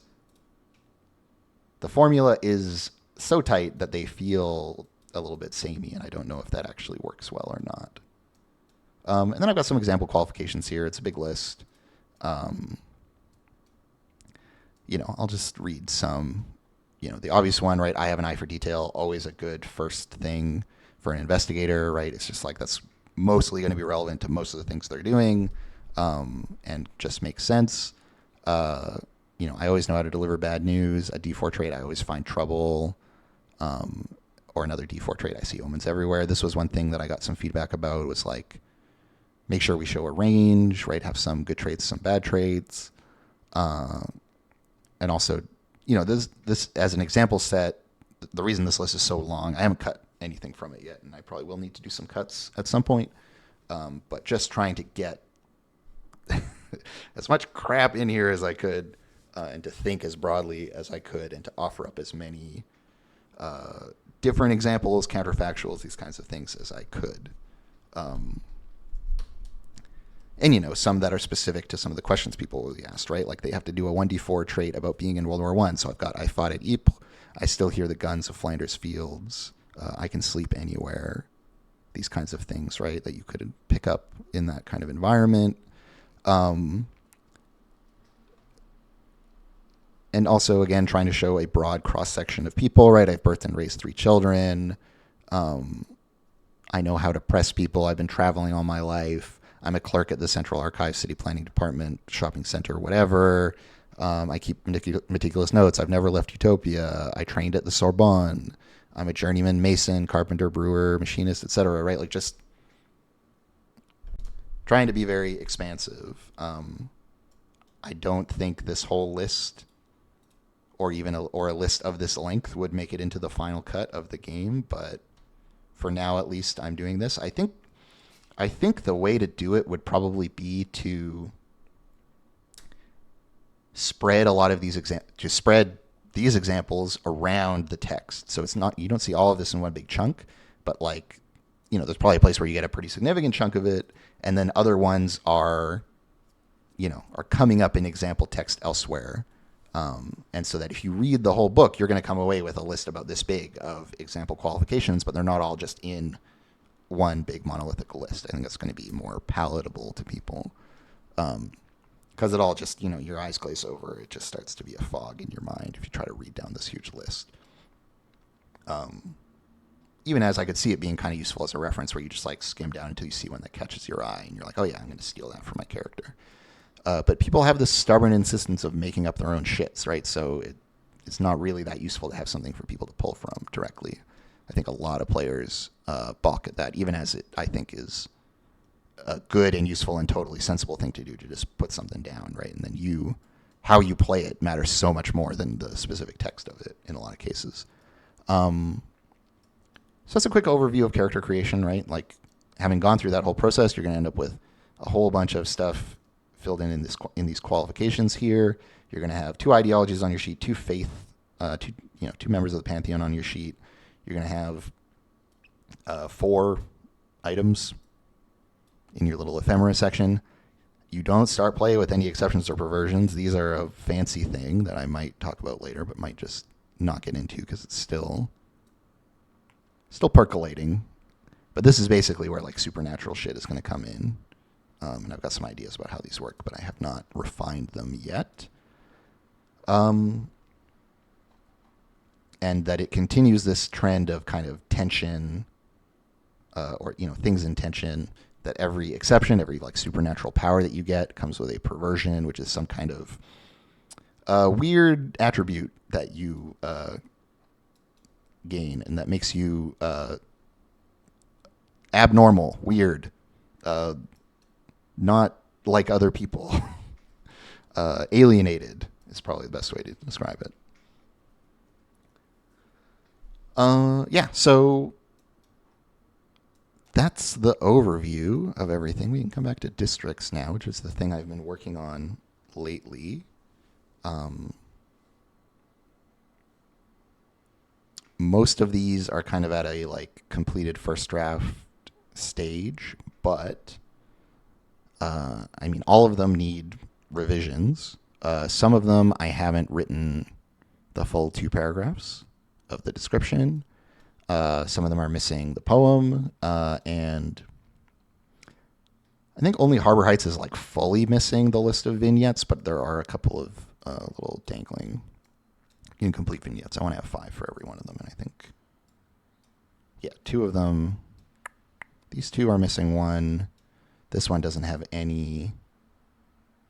This one is missing 1 as well. I'm just going to make sure that I make it really obvious that it's missing 1 by doing this. I tend to use these square brackets to indicate stuff that's placeholder. And so, like I did a first run of poems for all of these. And I did a little consultation with my friend, a fellow game designer and a poet named Brandon O'Brien, who you might be familiar with or might not be, but if you aren't, they're cool, worth looking at, both their games and their poetry. Sorry, one second. And so I asked them to give me some coaching on the topic of poetry because I'm not confident in my ability to write it. And so I got a bunch of good feedback from them. So I have notes on everything, but there were a few that were just like, this just needs a full-on rewrite. I wasn't particularly happy with it, and hearing Brandon be like, this one's not really working, really was the nail in the coffin. And I was like, cool, it's gone, it's dead. But there are others that I quite like. None of these are going to be unchanged forever. Like I said, I've got notes for all of them, but poetry is hard, and revising poetry I find especially hard. When it's like, this one is quite good, but can we fit in a little more of X, Y, or Z? That I find really, really difficult. So I'm going to maybe bug them again and be like, okay, cool. So I know we talked about like that I should change these things, but how does one revise and improve and rewrite poetry effectively? I'm gonna bug Brandon about that, because I don't have a, when branching into a discipline or subdiscipline of writing or whatever, I have precious little in terms of process for writing at all in general. And so in the case of something like poetry, I really feel out of my depth in terms of knowing, like, having like a method, having tools to, to kind of attack problems. Even if I can identify the problem, I don't really know how to get in there and fix it. Right. So that's something I'm going to beg for some help with, because it's real easy for me to just stare at this shit and go crazy. But yeah, let's talk about The Squeeze, where the land itself abandons us. The poem for this one is, planks wash ashore in piles, rotting teeth from a broken smile, And so this is this style where it's like a couplet, very, very short, very small, a little bit of rhyme to it. I am clumsily aping a particular poem by one of the imagists whose name is escaping me at the moment. And I can't even remember the exact words of the poem, but it's about like comparing a crowd to drops of dew on the bough of a tree or something. And it's very beautiful and very concise. And it's got a bit of that like, it's got like a near rhyme kind of thing to it within this little couplet structure. Lovely stuff. And so this is an attempt of mine to kind of very naively imitate that structure, but I like how it turned out. And so we have this image of planks, getting washed ashore, we presume, by the sea, and they are compared to rotting teeth in a broken smile. Formerly known as Saint Pasteur, this district earned a new name as a result of significant landmass erosion following Eutopia's assassination. The district formerly featured a large boardwalk and a nautical museum, which has all been claimed by the sea. Nearly cut in half, what remains of the district is dense neighborhoods of apartment blocks. Many worry that more of the district will crumble into the sea and are trying to find new housing, while new immigrants have no choice but to live in what others consider an ill-omened district. The crowded, energetic streets of the Squeeze are an important hub of union organizing. Many new residents are already active in the labor movement, and they have effectively coordinated with local labor organizers to recruit and train other recent immigrants. This radical labor movement has been organizing street blockades and transit sit-ins, in which they fill streetcars and ride them continuously during peak hours, in an effort to lobby for new housing and schools to alleviate the crowding in their neighborhoods. And then for a little, scene in the Squeeze, we have a young woman walks the streets wearing a sandwich board covered in slogans, while her children press pamphlets on the passing crowds. Kind of an alliterative thing there that I really stumbled over. Workers haul debris up from the shore, making a great pile. Gulls pick at the seaweed and barnacles. One worker does their best to shoo them away. A vendor sells rich, spicy street food to eager customers. The queue for their stand is so long that it blocks the thoroughfare. Someone angrily demands that the queue part to make way. The sun rises over the ocean. Seabirds wheel in the morning haze, and already the streets are crowded by the morning commute. A group of exhausted citizens stumble out of a streetcar, leaving it empty. The driver admonishes them at length before moving on. So you can see I'm starting to get, these are already within the space of, from writing the first one to writing the second one, I'm getting a little more permissive, writing longer lines here, but I think we're still within the realm of reason. And so that's the Squeeze. It's this over here. It used to be this big shape, and it's kind of pinched by the water now, hence its name.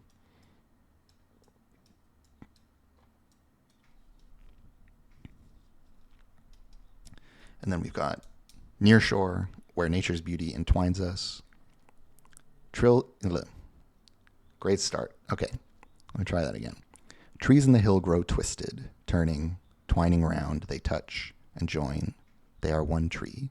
Down below they share secret language. And so this is one where I need to write another paragraph.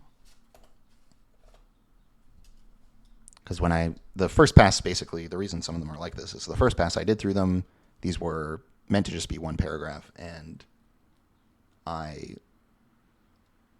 got through a few like that, and then I started writing longer, because I was not satisfied with how much I was able to pack into single paragraphs.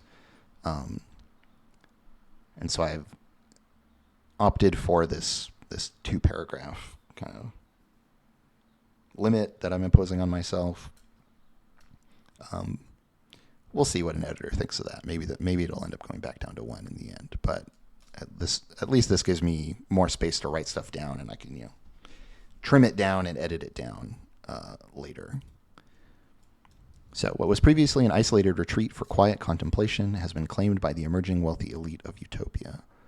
With the completion of the Spangata Bridge, nearshore has become much more conveniently accessible, while still relatively quiet and without industry. This comma, should not be here.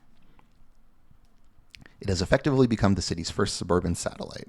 This process may be disrupted, however, by the apparent drift of the landmass further from the utopian mainland. Thus far, it has only been a slight shift, which required that the bridge's on-ramp be extended by another meter, but it is unclear if that was a one-time event or indicative of a long-term separation. So there's a bit of this idea, right, that we had already established in the squeeze, and you can see nearshore is kind of, across the water from the squeeze. It's fun to do some, rich people, poor people, split, just make it real fucking obvious. And there's this idea that, so Utopia descends from the sky, the island rises up out of the sea to meet them. And so I thought to myself, well, after their death, maybe a little bit of that magic fades and things start to literally crumble into the ocean in some of the most heavy-handed symbolism that we can imagine, because why be subtle? And so, there's been this chunk of land that has just collapsed into the sea, but also that this island, it's unclear if it's an island or if it's divided by an inlet or whatever, but that like nearshore is moving away from the rest of the landmass of Utopia here. And maybe that's symbolic of something. Who can say?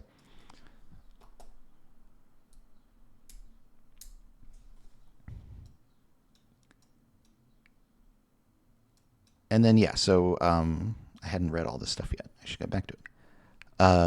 So there's another paragraph I need to write here. I'm not sure what I want to put in it, which is why it is not yet written.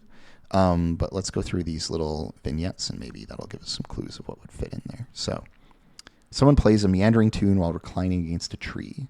Their companions are giggling and dancing barefoot. I should really put what instrument they're playing here. So I'm going to just put a little thing there to remind myself.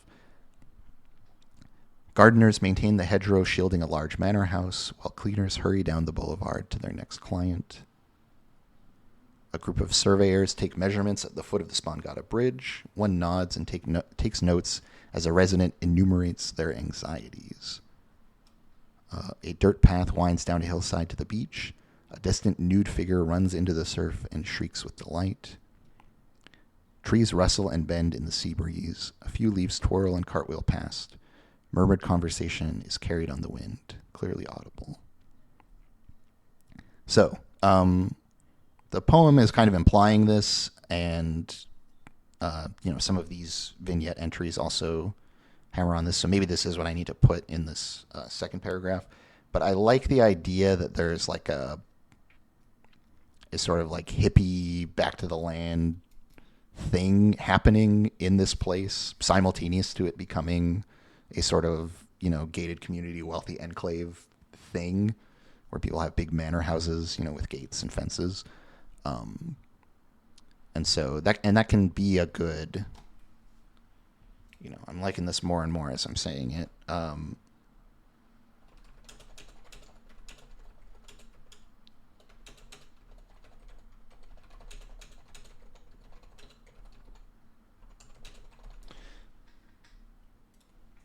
One day I'll learn to type.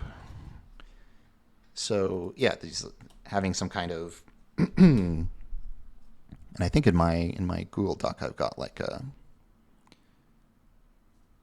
location for the physio-essentialist ideology of the hills in nearshore, where people are doing like nudism and other kind of non-standard ways of living out there. That there's some stuff going on. And so we've got some bits that allude to it, but I think naming it in here in the section on nearshore would be fine because I've got room now with the second paragraph. And so that's where we get stuff like these people who are dancing and giggling, who can say why, while listening to music being played by their friend. I need to say what instrument they're playing. It's probably just a guitar or something, but yeah. So we've got some hippie stuff happening in there too. And I think it is maybe fruitful to pair the idea of wealth and hippies together, because certainly that is true of, like the hippie movement of the 1960s. A lot of those people that are, that you still see around and still are embodying that stuff. A lot of them are like quite rich, because they're baby boomers. They have access to a lot of resources that are, in a horizon that is shrinking now. And a lot of them have like become extremely conservative and were always kind of a little bit conservative anyways. They weren't really all that radical. And so I think there is some fun to be had here of like putting those two ideas next to each other and letting people fill in some blanks. So that's kind of what I'm doing there. All right, so then we've got Saint Clément, where art uplifts the soul. The poem for which is "Never go there, to be drawn and quartered, your pieces thrown to the howling crowd."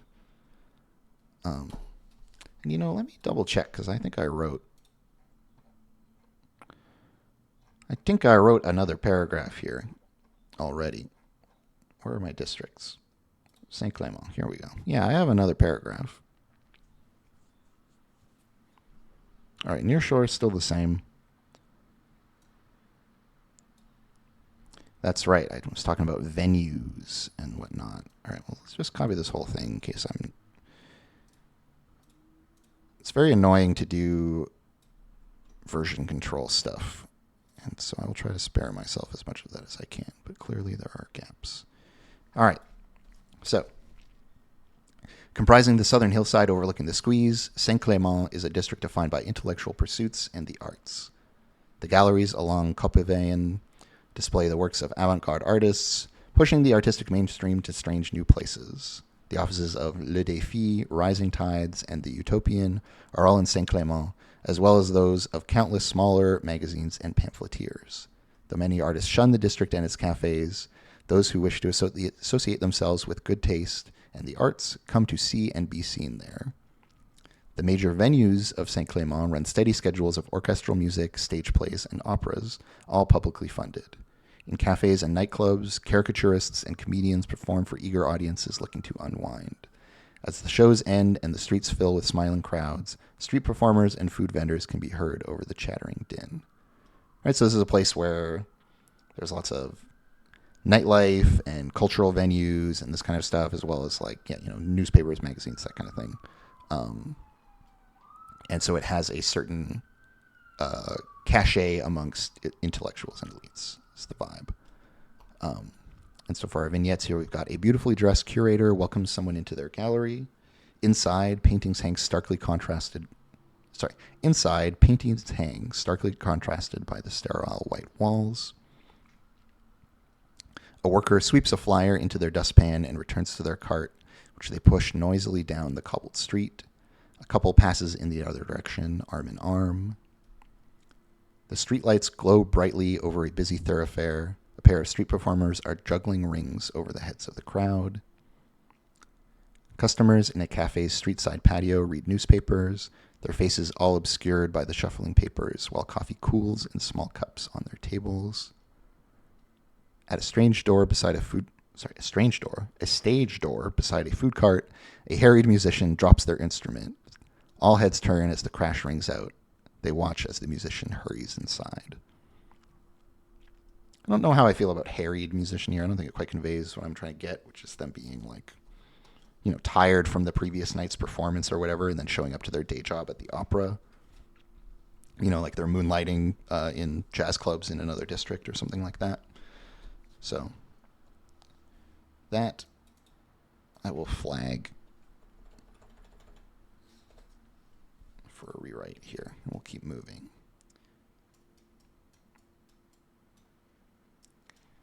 So we've got Académie, where the mind is elevated through rigor. And we've got the poem here. My mother plants an olive tree. I water it. I guard it. One day soon I will pluck its fruit, but not yet. Wait. I feel like this is another one where my GDoc has... Yeah. Look at this big, unwieldy block of text. I would never deny you this.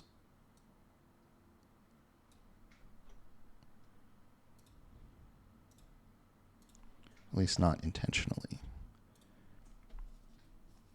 So this is the University of Eutopea and its grounds, lecture theaters, laboratories, plazas, gathering halls, and a broad pedestrian boulevard. The university plays host to numerous conferences and symposiums, seeking to lead the rest of the world into a more enlightened future through the sharing of innovations and ethics. The district is a focal point for activists of all stripes, and these propagandists frequently are confronted by student movements with opposing views. The university's global reputation has drawn many of the brightest minds to its campus, but has also led to fierce academic infighting. Bitter rivalries and deep resentments have nearly brought down whole departments. The university has undergone a series of reforms seeking to curtail this trend towards dysfunction, which have opened up more tenured positions, more classes, and allowed a broader range of ideas to be taught there. This new approach has eased some interpersonal discord at the cost of creating a more complex and inconsistent knowledge base. Some philosophers have warned that this may lead to a breakdown of social cohesion and undermine truth itself. And for vignettes here, we've got a professor is waylaid in a plaza by a group of students. They clamor to have their questions answered while the professor tries in vain to excuse themselves after each reply. Workers deliver glassware to the faculty of chemistry. The carefully packed crates clink and rattle as they are carried. A thin-voiced student asks the workers to be careful. A rowdy debate breaks out between two rival campus organizations. A crowd gathers to watch, applauding well-made points and jeering at statements they oppose. Seated on a bench, two fast-speaking students discuss the minutiae of their respective fields. One produces a book and reads a passage to their impatient colleague.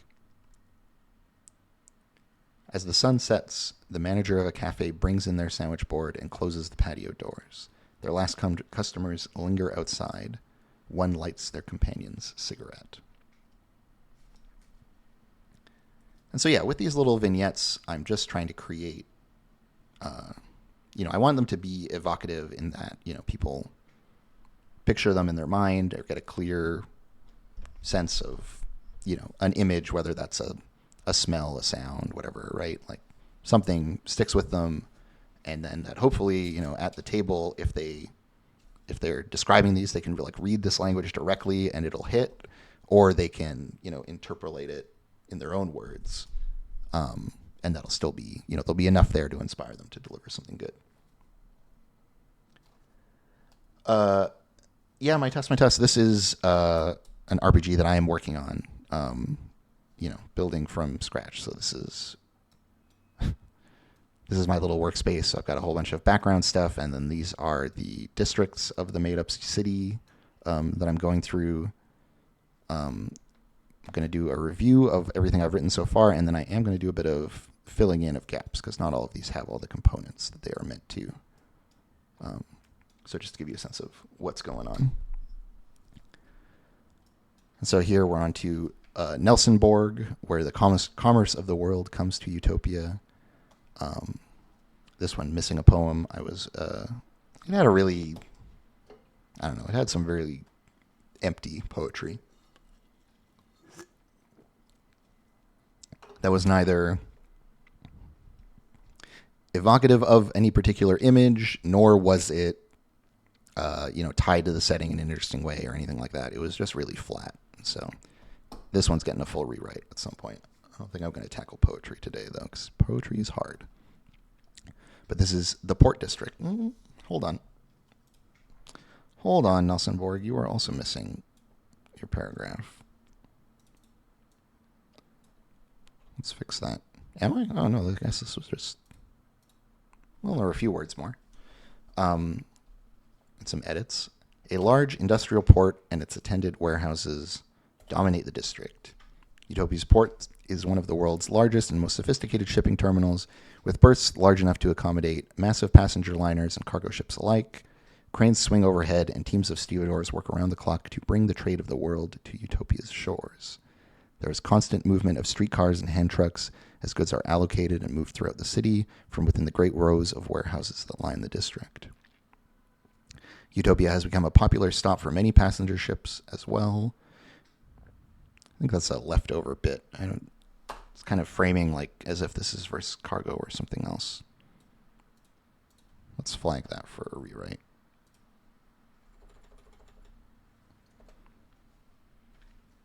It's kind of maybe just this as well bit, but I feel like that whole sentiment I've already said that it can accommodate large, passive passenger liners as well as cargo ships. So that line just doesn't really work. All right, which has created demand for hotels and entertainment. Many businesses have reworked themselves to take advantage of this change, leading to many strange hotel conversions and workers' cafeterias that become bars or nightclubs after hours. Workers and tourists alike wander the foggy evening streets of Nelsonborg, mingling one with the other and sometimes waking in strange beds. So for our little vignettes here, we've got a crew of workers gather below a crane load of barrels. Why is spellcheck mad at this? Is this like hyphenate or just split? I'll listen to the machine this one time.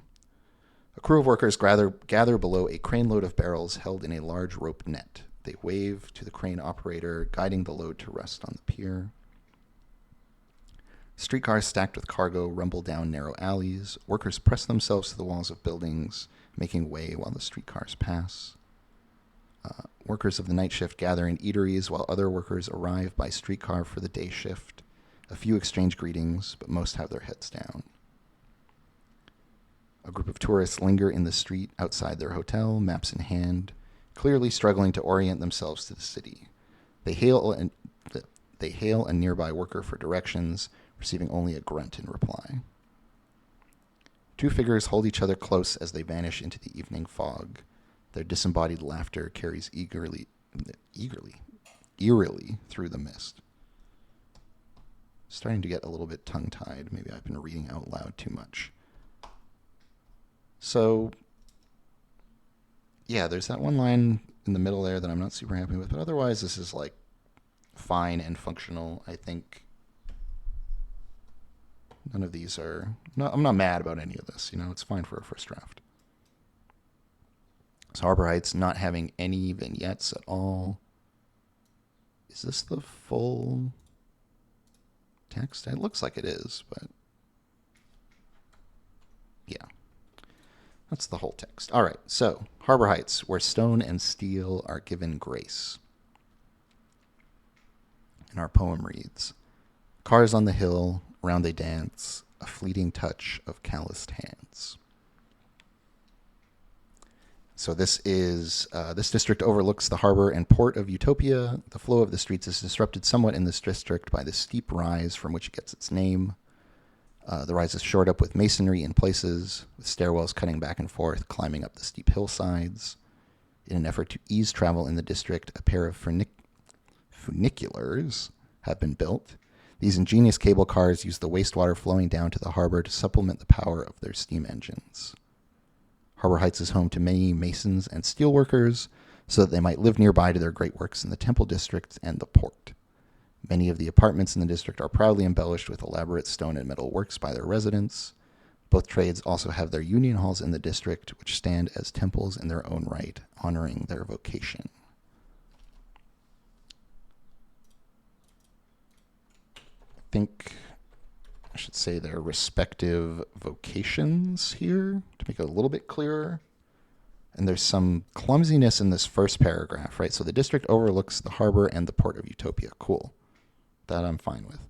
The flow of the streets is disrupted. I think somewhat is just empty. Qualifier here is disrupted in this district by the steep rise from which it gets its name, right? Harbor Heights. The rise is shored up. The steep rise from which it gets its name, the rise, right? Like this feels a little clunky. From which it gets its name. But if we say it's here, we're referring to the district, right? We're getting some pronoun confusion. Happens to a lot of people. The rise is shored up with masonry in places, with masonry in places with stairwells. We get rid of this. Stairwells cut back and forth.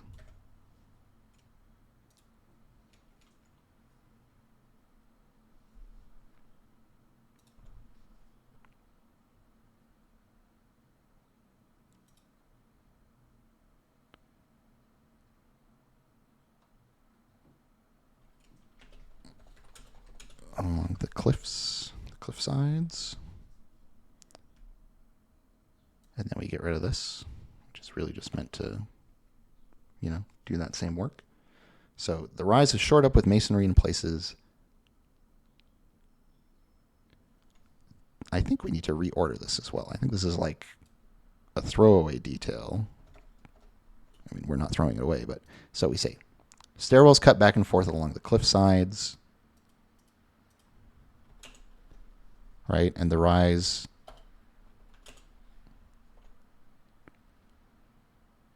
it's shored up with masonry in some places. In places.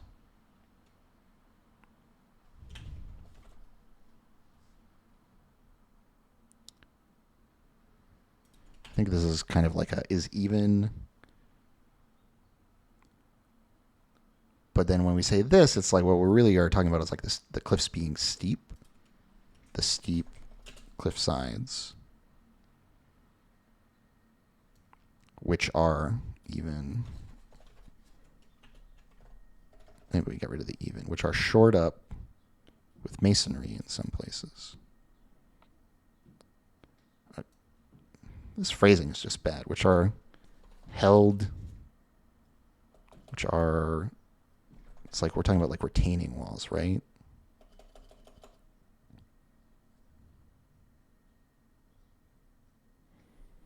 What's the descriptor for that, right? Like when we have stabilized them with retaining walls, we have fortified them, we have buttressed them.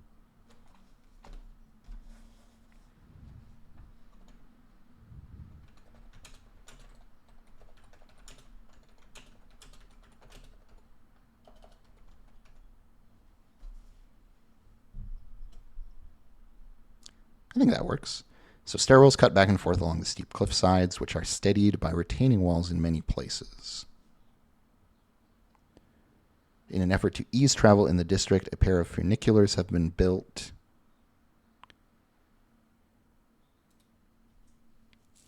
I kind of want to like really specify here that it's like they're built on the to get people up and down the cliff, but I don't know of a nice clean way to get that in here, but something to think about.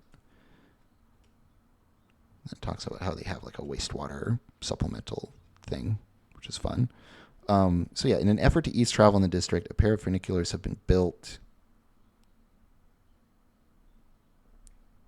connecting the two halves of the district, maybe?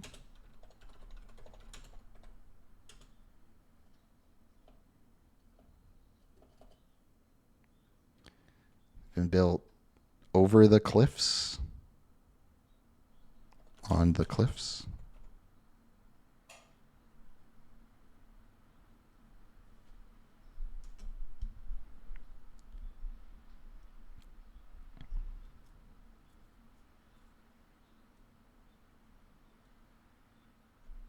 It'll do for now. Harbor Heights is home to many masons and steelworkers, so that they might live nearby to their great works in the Temple District and the port. The fact that I say the Temple District and then not the name the Port District, I don't know. Maybe that's fine. Many of the apartments in the district are proudly embellished with elaborate stone and metal works by their residents. Both trades also have their union halls in the district, which stand as temples in their own right, honoring their respective vocations. Yeah, right. Because we do both up front here, both trades, we really do need to say their respective vocations at the end for that to make sense. This is all pretty short compared to the other ones, but maybe that's fine. It needs its bulleted list. I'm going to come back to this.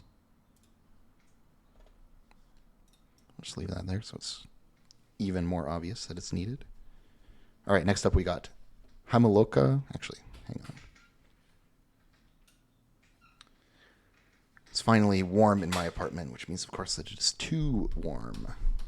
So we have Hamaloka, where we gather in joyful brotherhood. The poem for which reads, I will not forget my hunger. My eyes are sharp and seeking. My beak is red and dripping. And so this is the home to the serene menagerie of Eutopea. This district draws many visitors from elsewhere in the city. All the animals in the zoo were found on the island, but represent a diversity of fauna seen across every continent. Particular effort was made to accommodate the animals who dwell in substantially different climates, while many better suited animals have been left to roam wild outside the city. All of these native animals are completely docile when approached by humans and seemingly do not need to eat, nor do they grow old and die. Also in this district is the Grand Alembic, a massive complex housing an industrial brewery, as well as many smaller distilleries producing a wide variety of liquors to suit the cosmopolitan tastes of Utopia's citizens. The facility is a workers' cooperative managed and operated by the Sacred Order of Sweetest Alchemy, the trade syndicate for all brewers and distillers.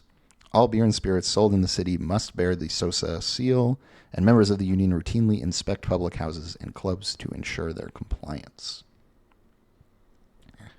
Which makes me think I need to have a seal inspection happening in one of the other districts to tie into this in one of the vignettes. Maybe in the port or something. Gotta think about that. But anyways, for vignettes here, we've got a worker rolls a keg down a set of rails to a waiting streetcar. They are sweating heavily with exertion. Steam rises off of them in the morning chill. A tourist reaches out, hand shaking, to touch the head of a lion that is basking lazily in the sun. The beast does not react. Still the tourist yelps and withdraws their hand. A line of children holding hands. Hands. I need to maybe split those. A line of children holding hands files out of a streetcar led by their teacher, a thin figure with a low voice. Once all are accounted for, they strike out towards the serene menagerie. A street barker shouts out advertisements for tours of the Grand Alembic, boasting of the quality of the ale and the purity of the spirits made there to an indifferent crowd. And then one more to give us 5 here. I don't want to put the inspection here because it's not something that's signaled that there are actually a lot of drinking establishments. It's just that there's the big brewery. Let's have that be some cross-pollination of ideas. So now we can talk about the temple quarter, where we gather in supplication. The poem for this one reads, "Fingers on my hands, I count 10, but 10 is not enough. I am incomplete. I am bereft." This district hosts temples dedicated to the Pantheon of 10. Arranged along a grand plaza, it is a place for citizens to gather and celebrate monthly festivals, honor the gods, and consider their place within the fabric of Utopia. The Memorial Museum of the Founding of Utopia stands in the northwest corner of the district, featuring testimonials, illustrations, and dioramas. The museum also holds the Pirouette, a small civilian sailing ship that was heroically commandeered by a group of founders while it was docked at the port of Alexandria. The nations of the world have sent diplomatic envoys to Utopia in the years after its founding, and foreign embassies have been built in the Temple Quarter, District Quarter, need to make a decision there, to accommodate their offices and staff. All the great powers of the world are represented, and there is even a mission of the Catholic Church, which some citizens routinely protest outside of. I guess it is, I call it the Temple Quarter up front, so I think I'm good. I think I was just being fussy, because I don't call it, I say this district, but the Temple Quarter can be a district. That's fine. I don't think I get my wires crossed anywhere in there. Citizens gather outside the Temple of the Perpetual Wheel, murmuring prayers. All at once they form a ring, hand clasping hand, and walk in a circle, steadily increasing their speed until they are running, and ultimately fall to the cobbles, exhausted. 3 citizens stand in front of the Catholic mission. Each holds a sign denouncing the false Christian god, and each is studiously ignored by all who enter the mission. A group of visitors stand outside the Memorial Museum while a guide recites the history of the city's founding. A child stares up at a temple spire, their mouth hanging open slightly. In the garden in front of the temple of Mother Panacea, I need to put some respect on her name. I didn't capitalize it. It's my bad. A priest kneels in the dirt, their sleeves rolled up to their elbows. They pluck a weed from the soil and swallow it whole. So we're getting into some weird stuff happening here, which I think feels very appropriate. But also some really mundane tourist shit. I think probably this last one needs to be another more mundane thing, and maybe an interior scene as well. I'm trying to, with all of these, have cover a broad set, and then if someone wants to assemble a specific thing out of some pieces that I provide or take it as inspiration or whatever, right? That's fine. But, times of day, different weather, different locations, different classes of people, different types of people, on and on and on, right? Just trying to be broad. So let's see how we can finish that set out. And next up is St. Konig, where the ailing are born anew. St. Konig is home to the hospital of the same name, the largest in the city. Large. I think we can just cut that second one there. It is a complex of clinics. We already know it's largest in the city. It is a complex of clinics, surgeries, and care facilities that occupies a large, there's that word again, portion of the district. I think I am going to say significant here. Significant portion of the district. It is also home to numerous research clinics and pharmaceutical laboratories in which new treatments and indeed new fields of medicine are developed. Researchers from around the world have come to share their knowledge here, with some choosing to remain in Eutopea, where their new ideas are more welcome. Notable examples include Magnus Hirschfeld, who has established an Institute for Sexual Science in St. Konig, and Wilhelm Reich, who chose to remain after a visit to Eutopia's Center for the Study of Psychological Health in 1924. So these are both actual historical figures. Magnus Hirschfeld had a Institute for Sexual Science in Berlin, which the Nazis did not treat fairly, let's say. And, they burned all of the books from there. That's one of the famous instances of the Nazis burning books, was of that institution. And then Wilhelm Reich is a psychotherapist, psychoanalyst type of person. I wrote this. I did some research to write it, and now I don't remember the exact details of that individual. But he was, one of the people pushing that field forward. So I thought it would be fun to have a couple of these. I mean, they're both German guys, which is a little funny. But to have these guys, coming over and settling in Eutopia. A nod to some real history, and a possibility of it, maybe working out better, but also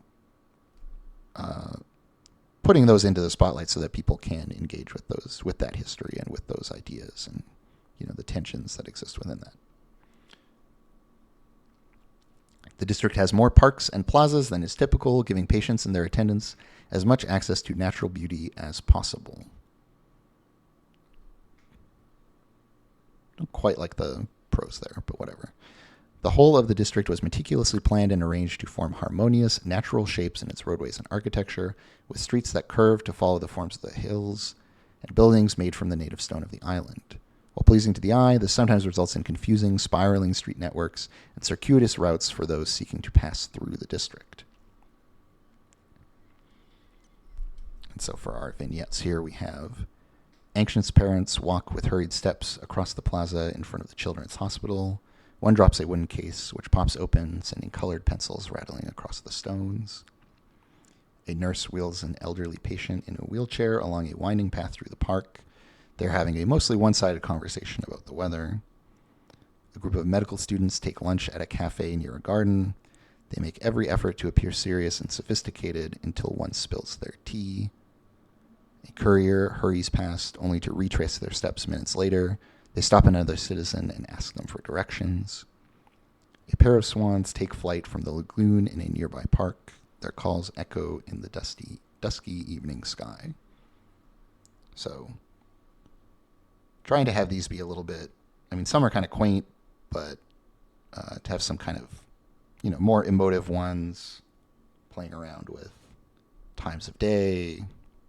I'm repeating myself at this point, but that's what we're doing here. That's the business we're undertaking with these little vignettes. All right, so next up is Euborg, where the engine sings its raucous tune. The poem for which is 100 turbines, 1,000 gaskets, 1 million razor blades, and the steam whistle blows. So this is an errant space at the beginning of the paragraph. Hateful little thing. This is the machining district. Numerous small factories and machine shops fill this district, as well as apartments and various amenities for the workers of the district. call it a neighborhood, which is maybe I don't know about this. I don't think neighborhood and district are quite right. I think there are multiple neighborhoods within a district. I think a district is a superstructure around that.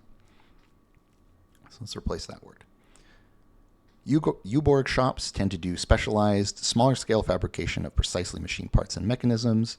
This high degree of specialization has led to an attitude of superiority and self-importance among some members of the Machinists' Union. It is not uncommon for inter-union brawls to spill out of local pubs. As needs and technologies have shifted, some of the district's industrial spaces have converted to cafes, printing houses, and dance halls. The district now boasts a vibrant nightlife, with many venues hosting jazz and other avant-garde forms of music. These clubs have a sufficient notoriety that they draw a larger audience than the venues can accommodate. Some have begun to demand that jazz musicians be given greater priority at the larger music venues elsewhere in the city. Meanwhile, the club operators want no such thing and cling jealously to their resident musicians. So we've got some engaging with the idea of like skilled versus unskilled labor and the tendencies of elitism within union organizing that have historically created a bunch of problematic splits, and that have been efforts to get people to unionize right around their particular set of skills and trade, but then this like entrenchment, this refusal to be broad and expansive or inclusive within the affordances of unionization. So I wanted to touch on a little bit of that here, since it's an appropriate place for it to be happening. And then we've got this fun thing where like a thing started happening from the bottom up. It got big enough that maybe it needs to outgrow its venues, and all the people who are currently profiting from it are fighting to prevent that from happening, even though it might be the right move. So every district is really meant to embody a few different kind of tensions, and if I've fallen short of that, they need rewrites and they need improvement. All right, so let's go to our vignettes here. Workers stream out of a factory building, their shifts having ended, and fill the street. Their low conversation and heavy footsteps briefly overwhelm the other sounds of the district, then fade. So, just this wave of people that then leaves and the space quiets down, which I think is a fun image. As evening falls, a long queue of citizens in fashionable clothes wait outside the Flywheel Lounge. A couple loses patience and leaves the queue. They walk quickly down a nearby alley. In the early morning, a newsboy hands out copies of The Common Cause, a pro-labor magazine. A machinist stops to ask about the nature of the publication, seemingly skeptical of its politics. And a group of musicians pile onto a crowded streetcar. An awkward dance ensues as they try to find space for their instruments among the grumbling passengers. Just public transit things we're all familiar with, I'm sure. Valleyfeld, I feel like, is another one where I might have written more since. Yeah. I got another paragraph here. Let's bring that over.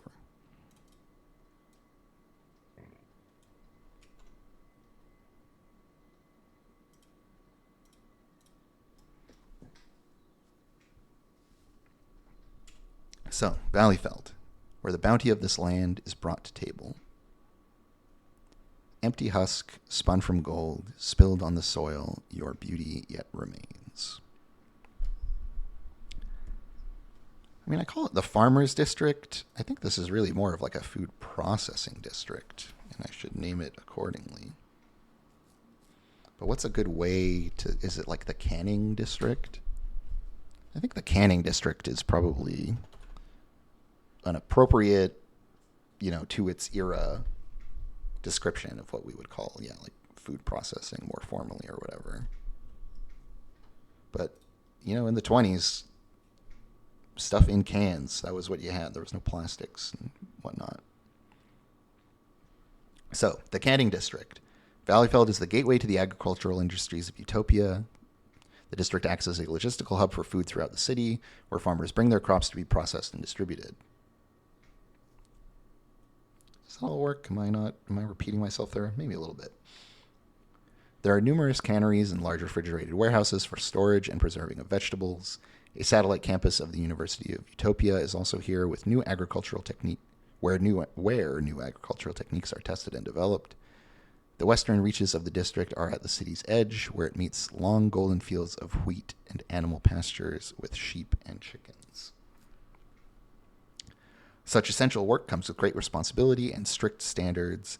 These key industries are overseen by the Utopia Food Purity Board, a civic organization that ensures all food processed in Utopia is safe to consume and of the highest moral standard. The EFPB inspectors are a common sight in the district, easily recognized by their bright green sashes, and are notoriously zealous in the pursuit of their duties. The strict regime of inspection and enforcement has resulted in numerous strikes and job actions demanding more consistent inspection schedules and clearer standards from the EFPB, particularly in regards to the moral nature of food. And so we have a shepherd drives their stock down a cobbled street, their dogs barking at sheep and passersby alike. Workers load crates of produce onto a streetcar.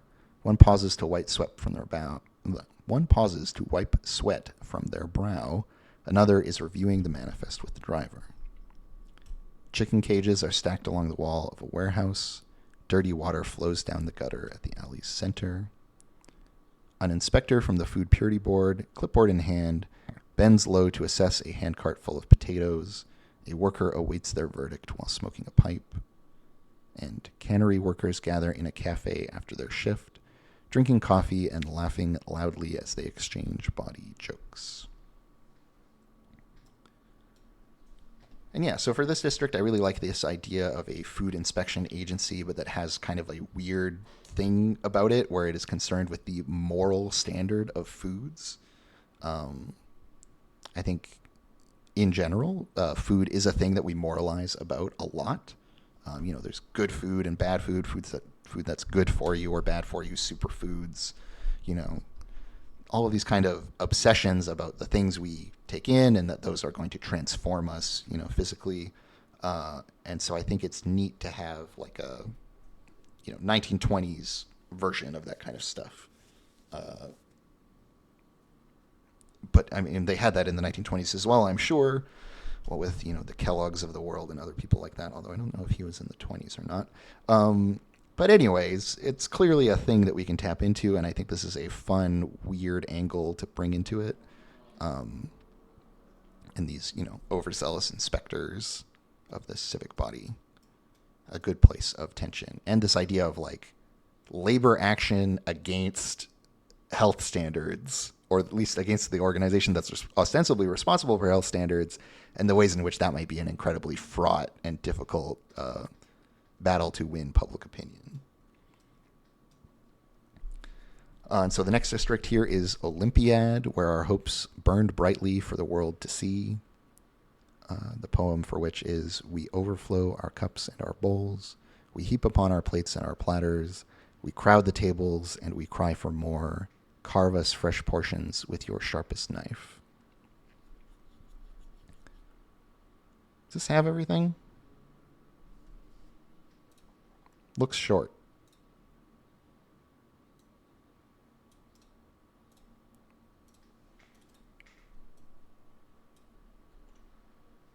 No, that's the whole thing. Okay, it's just that the paragraph break is obscured by the spacing here. So this district is named for the city's ambition of hosting the 1924 Olympic Games and contains the various facilities needed for such an event. The Games were, of course, canceled and hosted in France instead, following Utopia's assassination, but there has been an effort to secure the 1936 Summer Games using the existing facilities. Using the existing facilities, the facilities.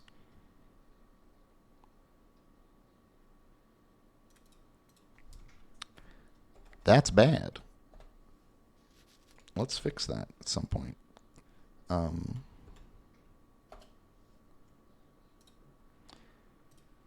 So they have seen regular use by various local and visiting sports teams and private clubs for all manner of sport. In addition to the arenas and stadia, there is a model community in the district which was an exposition of life in Utopia. The model community and the district as a whole is now one of the most densely populated parts of the city and is doubly crowded during sporting events. Recently, there have been proposals to tear down and rebuild the model community. The new plans call for an avant-garde housing complex of unprecedented size and complexity, which Utopia's many architects are vying for the privilege of designing. And I think hopefully it won't be lost on the reader the idea of, oh, we are rebuilding this model community that is meant to be a depiction of life in utopia. That clearly means we're trying to redefine what life in utopia means, right? And what things we value and all this kind of stuff. Also, the 1936 Summer Olympic Games were hosted in Nazi Germany in actual history. So, fun history things for people to pick up on. And for vignettes, we have a small protest group stands with signs and pamphlets on a busy street corner. Someone on a passing streetcar yells insults at the protesters, one of whom responds in kind. A match just ended, and citizens have filled the streets. Some sing in celebration of their team's victory. Right, and this was... I've got two kind of stubs here with this second and third one. They might need to get expanded a little bit. Although maybe it's fine that they're just... Maybe short is enough. Street corner is 2 words. A parent in search of their child yells out their name and pushes against the flow of the crowd. That's the one I like. The line 2 there I think is fine, right? A match has just ended and citizens have filled the street. Some sing in celebration of their team's victory. Like, that could be enough, right? It's just like, oh yeah, there's just people fucking everywhere and some of them are singing. That's already a big overwhelming thing. But this parent in search of their child, these used to be one thing, right? This used to be a second clause in the crowded people singing thing. We don't have a motivation for this crowd, right? The flow of the crowd that the parent is pushing against. And so at the very least, this third one needs some extra language to make that bit make sense again. But moving on. Cyclists stop at a grocer and run inside to grab drinks. They drink long and deep while one of them pays the grocer. I say grocer and grocer. It doesn't quite...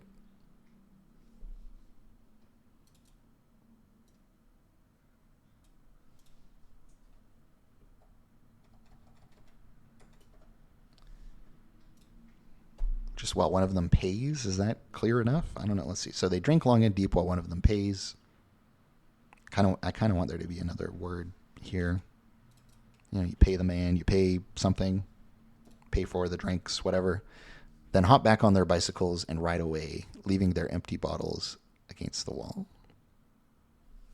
I think the bottles should be leaning against the wall, maybe.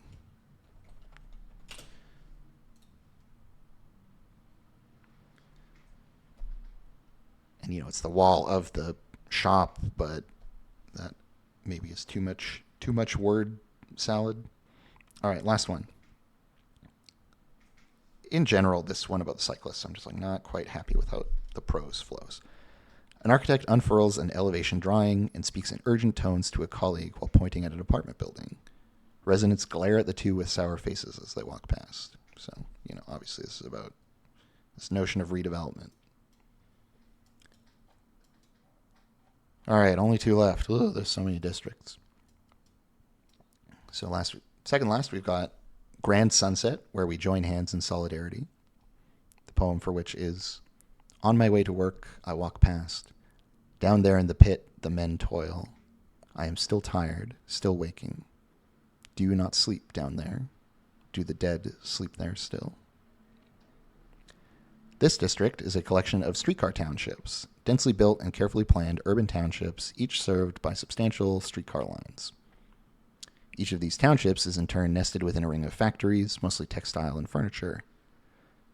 This template model of urban expansion was pioneered by the architects Helmut, Warwick, and Figuerello, and has been very successful as a means of rapidly expanding the city to accommodate its growing population. The next phase of urban development in the district has been halted, however, due to issues with the construction of the Eutopea tunnel train, known colloquially as the ETT. This new service was planned to open for public use in 1930, but has met with delays due to seismic activity and land shifting. One such shift collapsed a section of tunnel and created a massive sinkhole on Eutopea in the northern part of Grand Sunset, killing a number of workers and shocking the city. Life in the district is still being disrupted by the work of re-excavating and repairing the collapsed sections, which has closed Eutopia to all traffic. So yeah, streetcar townships or that kind of urban development is a classic thing. Tons of them existed in America, and then eventually they tore up all the streetcar lines and replaced them with buses, and it's kind of part of suburbanization and urban sprawl and this kind of stuff. A sad story of failures of urban planning, but maybe it'll go differently in Utopia. So we've got, for vignettes here, a group of well-dressed officials pose for a photograph in front of a newly constructed union hall. A gust of wind ruffles their hats and lifts their ties. They hurry to smooth themselves out and resume their poses. A small child stares down into the sinkhole, their hands gripping the temporary fence at its edge. They watch the workers push wheelbarrows full of debris up a long earthen ramp on the far side of the sinkhole. A courier runs down the street carrying blueprints in a scroll case. They collide with someone walking the opposite direction, shouting an apology as they continue on. Workers deliver linens to a launderer, pushing carts through a large service store. The sound of steam hissing and the rhythmic slapping of manglers feels oppressive, even from outside the large brick building. And of course, here, the last one. Textile workers eat their lunches under the eaves of their factory building as rain pours down.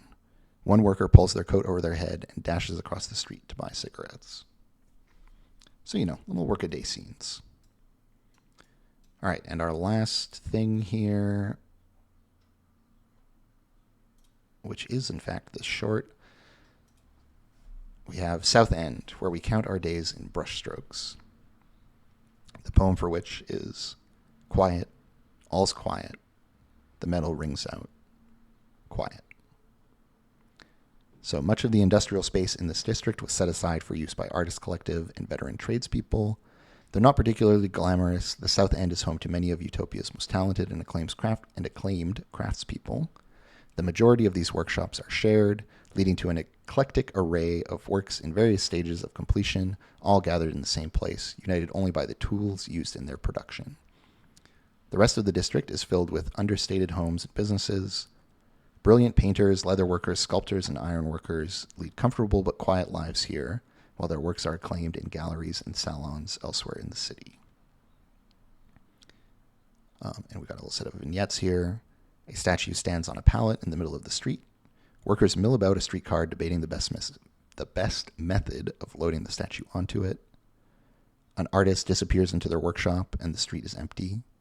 A faint scent of hyacinths lingers in the summer heat. People call their orders to a busy greengrocer.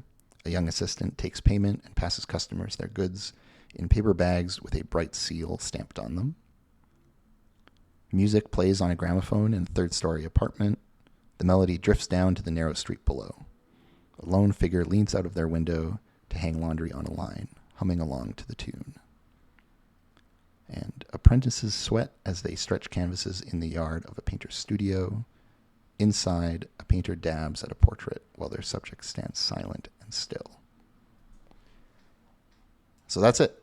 That is the whole of the districts. There are, 15 of them? Am I counting correctly? 4, 8, 12, 13, 14, 15.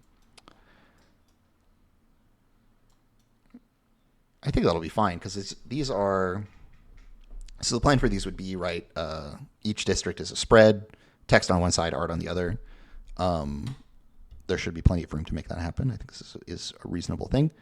And so then, since each one is a spread, it's okay if they're odd, right? You don't need to worry about it being even, so they're on facing pages or something like that. So I think that model will be fine. I just need to finish these things. So maybe let's start by writing some of these things here for Harbor Heights.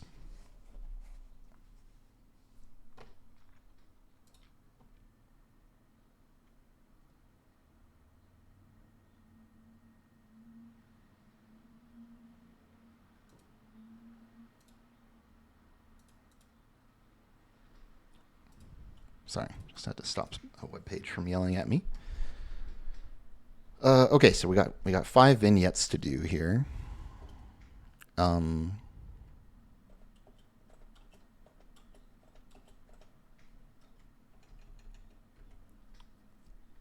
And so this is a place that is typified by the fact that masons and steelworkers live there.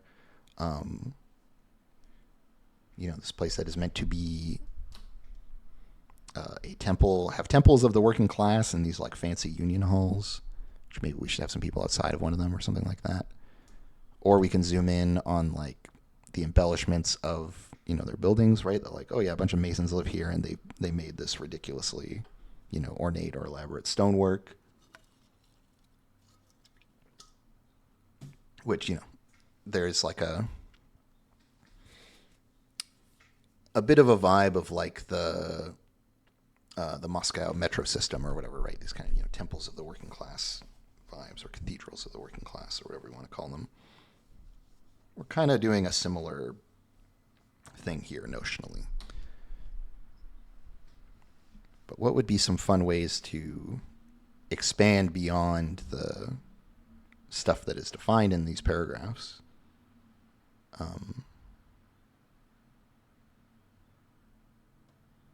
It's also where the funiculars are and where there's this big set of stairwells going up cliff sides.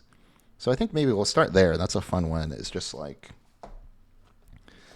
an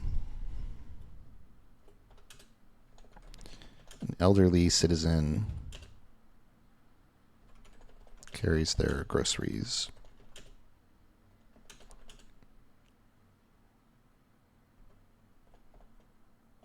up the stairs of the steps cut into the cliffs.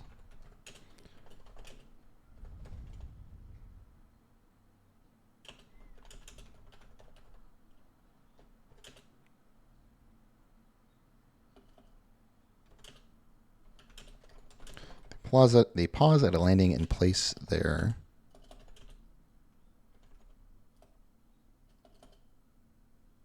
drop their heavy bags.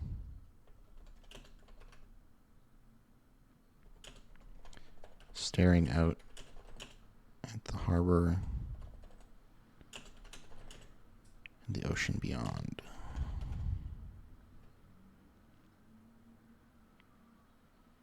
So yeah, some old codger who is just like stubbornly refuses to take the funicular and insists on going up the steps, but really likes the produce from a shop that's at the lower level of the district. And so they got to do this ritual all the time, and they take their break and they stare out to sea while they catch their breath.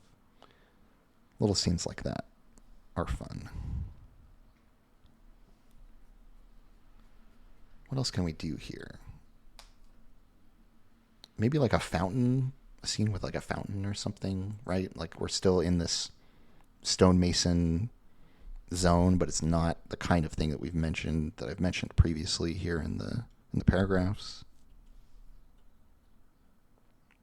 And like activities that can be done at a fountain. This could be very, like a parent and some kids or something, because people don't need to go to the well. There's plumbing in the city and stuff like that. So the fountain is as an ornamental thing. Let's start writing it and figure it out as we go here. So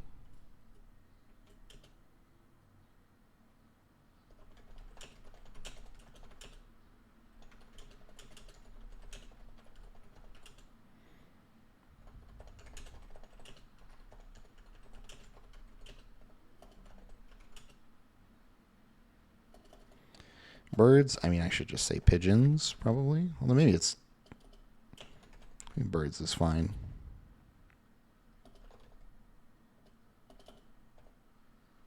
In the plaza, on the plaza.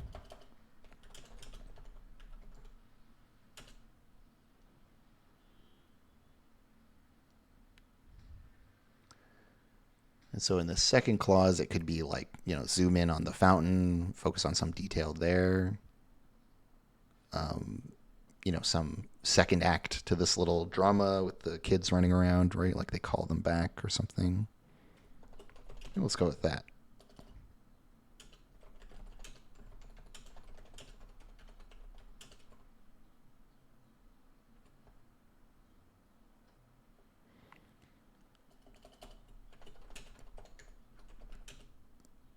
Maybe it's like the kids are like about to run down some street or something, right? And they get called back.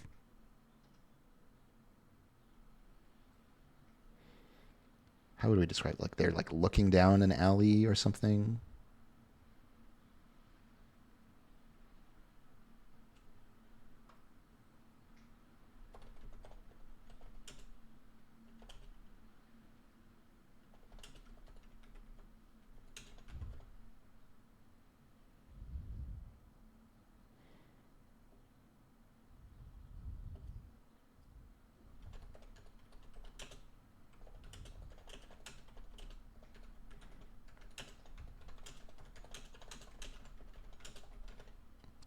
This phrasing just doesn't really do anything for me. Yeah, I'll come back to it. I don't like to just bang my head against stuff. I tend to do better if I move on and then circle back. So what are some other scenes that I can do here?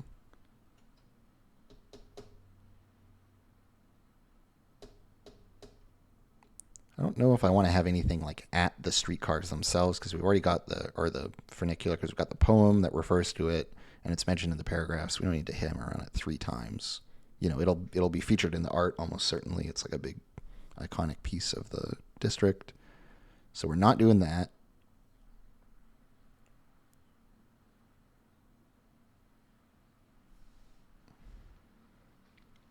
We've got a big work of stone. We're hinting at some of the Mason stuff. We could talk about the Union Halls, though, directly, because they only kind of get a nod. And they do seem like they would be cool. I mean, they get more than a nod. Both rates, they get a full sentence. Both rates have their Union Halls in the district, which stand as temples in their own right, honoring their respective locations. You know, maybe that's enough.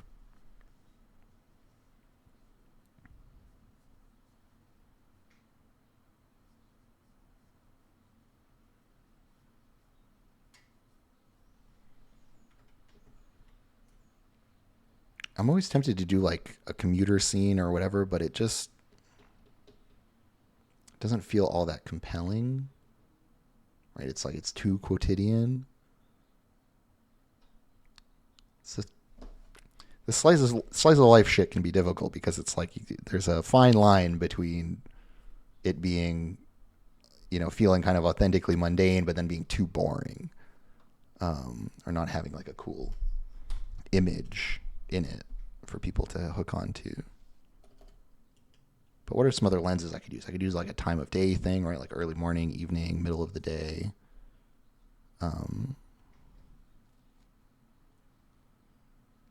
I haven't had like a winter scene. I haven't talked about like snow or anything like that. So maybe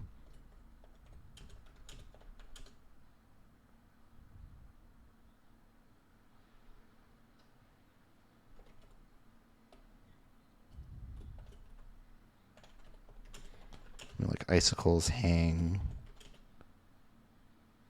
from a. Thinking about like an architectural feature here that would be fun.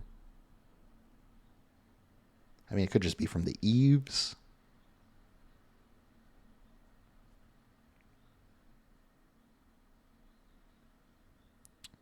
But maybe it's like a sculpture or like a gargoyle or something.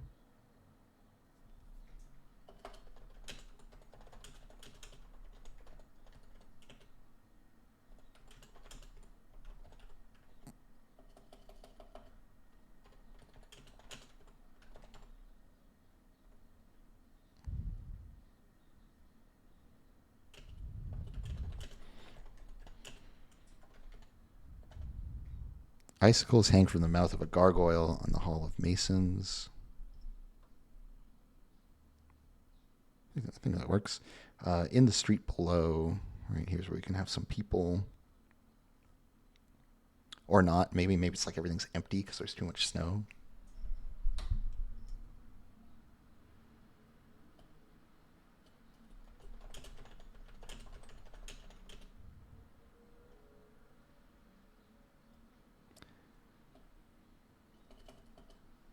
Something, something, something. The muffled quiet of the snow.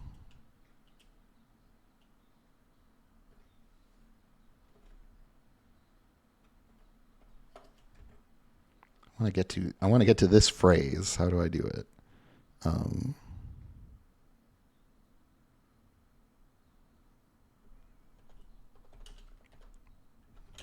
Plaza below is empty. Nothing disturbs the muffled quiet of the snow. Something like that. We got a couple of,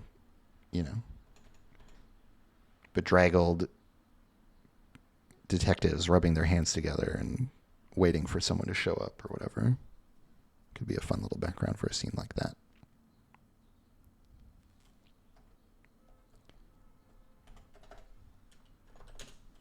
Maybe let's pluralize this from the mouth of the gargoyles on the Hall of Masons.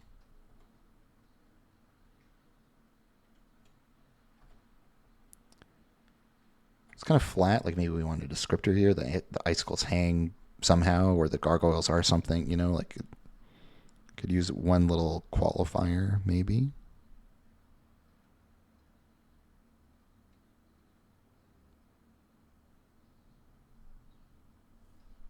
Or, put a comma at the end of the sentence instead and put another clause in.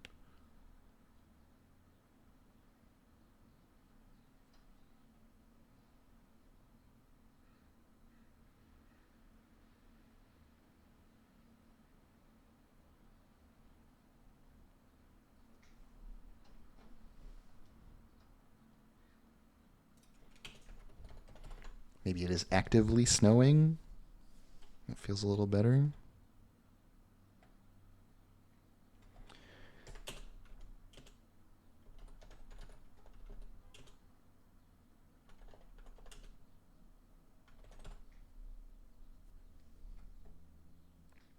I don't think I need this comma. So icicles hang from the mouths of the gargoyles on the Hall of Masons as snowflakes drift down.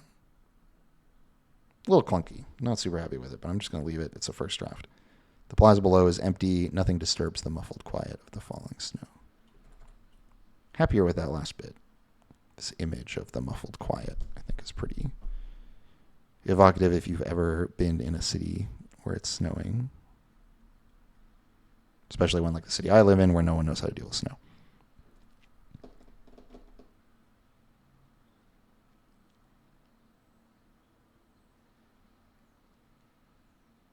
So we got a couple of like midday scenes, this snow scene that could be from any time of day. There's not really like a time of day angle that I've hit yet.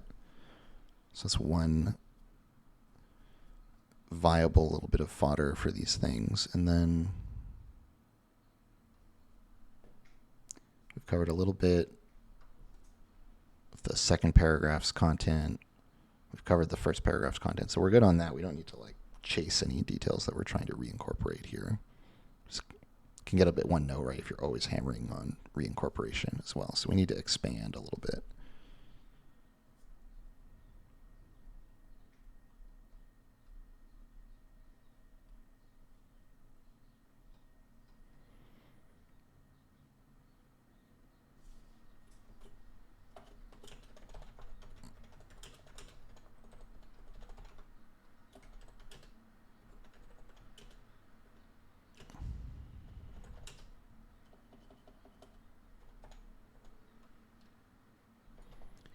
Girder, an I-beam.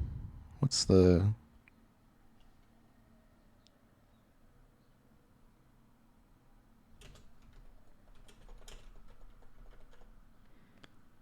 I'm thinking of some like weird Masonic ritual kind of energy here where the steelworkers are carrying this big girder down the street and like one of them's banging on it periodically to ring it like a bell.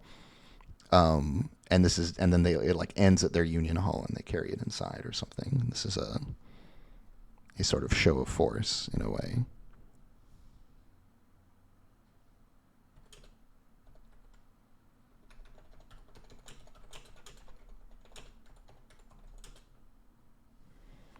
Is it two C's in occasion? Yes. No. I've spelled this wrong some other way. Oh, it's two C's, one S, and I did two S's and one C. Classic blunder.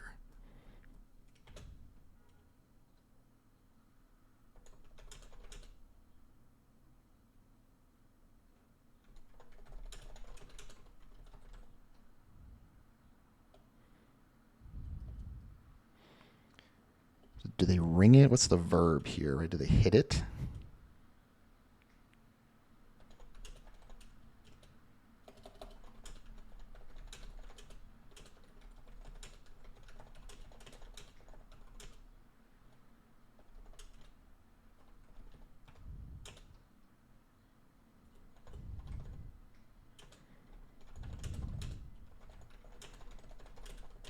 They carry the girder through the doors of their union hall.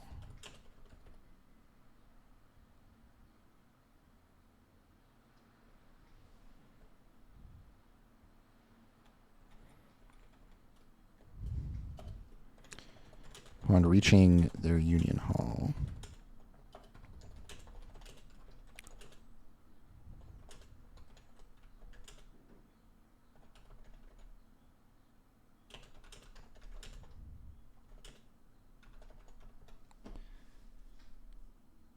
I like that. I like this idea of it ending with like you don't know what they're doing with that thing once they get inside. You know, they have like their weird secrets.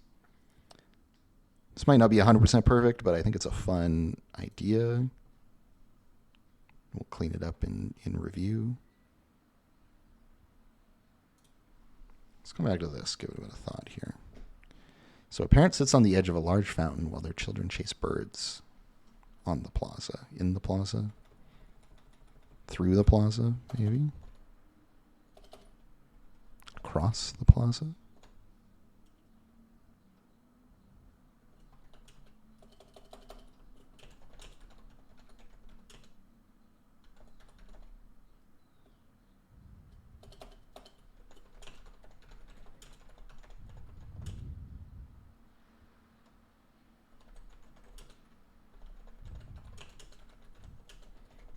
The children hesitate before entering a nearby alley and are called back. Kind of want to like have them be scolded here.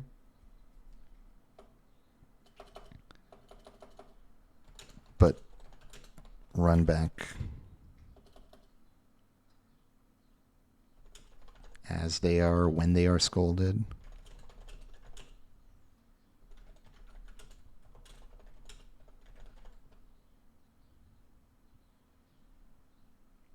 This is very first draft. I'm not happy with the prose, but I'm leaving it territory as well. A clear theme for this whole section.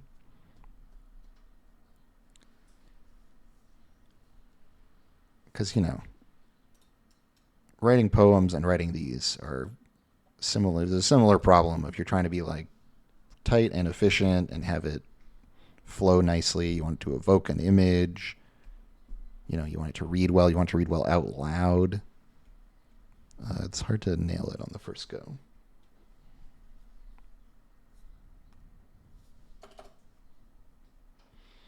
Can I think of one more of these for this district?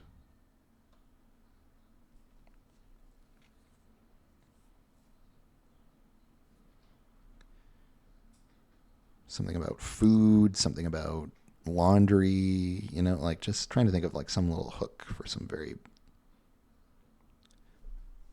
mundane little scene, because this area is defined by being a kind of workaday, fairly banal place, with the exception of this like, you know, possible union mysticism stuff that I've already touched on. So it's like,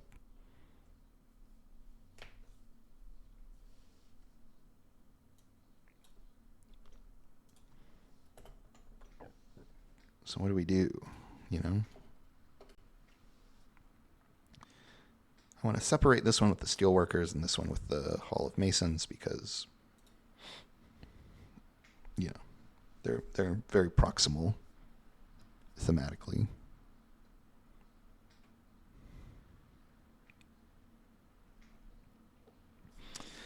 I really don't know what to do for this last one.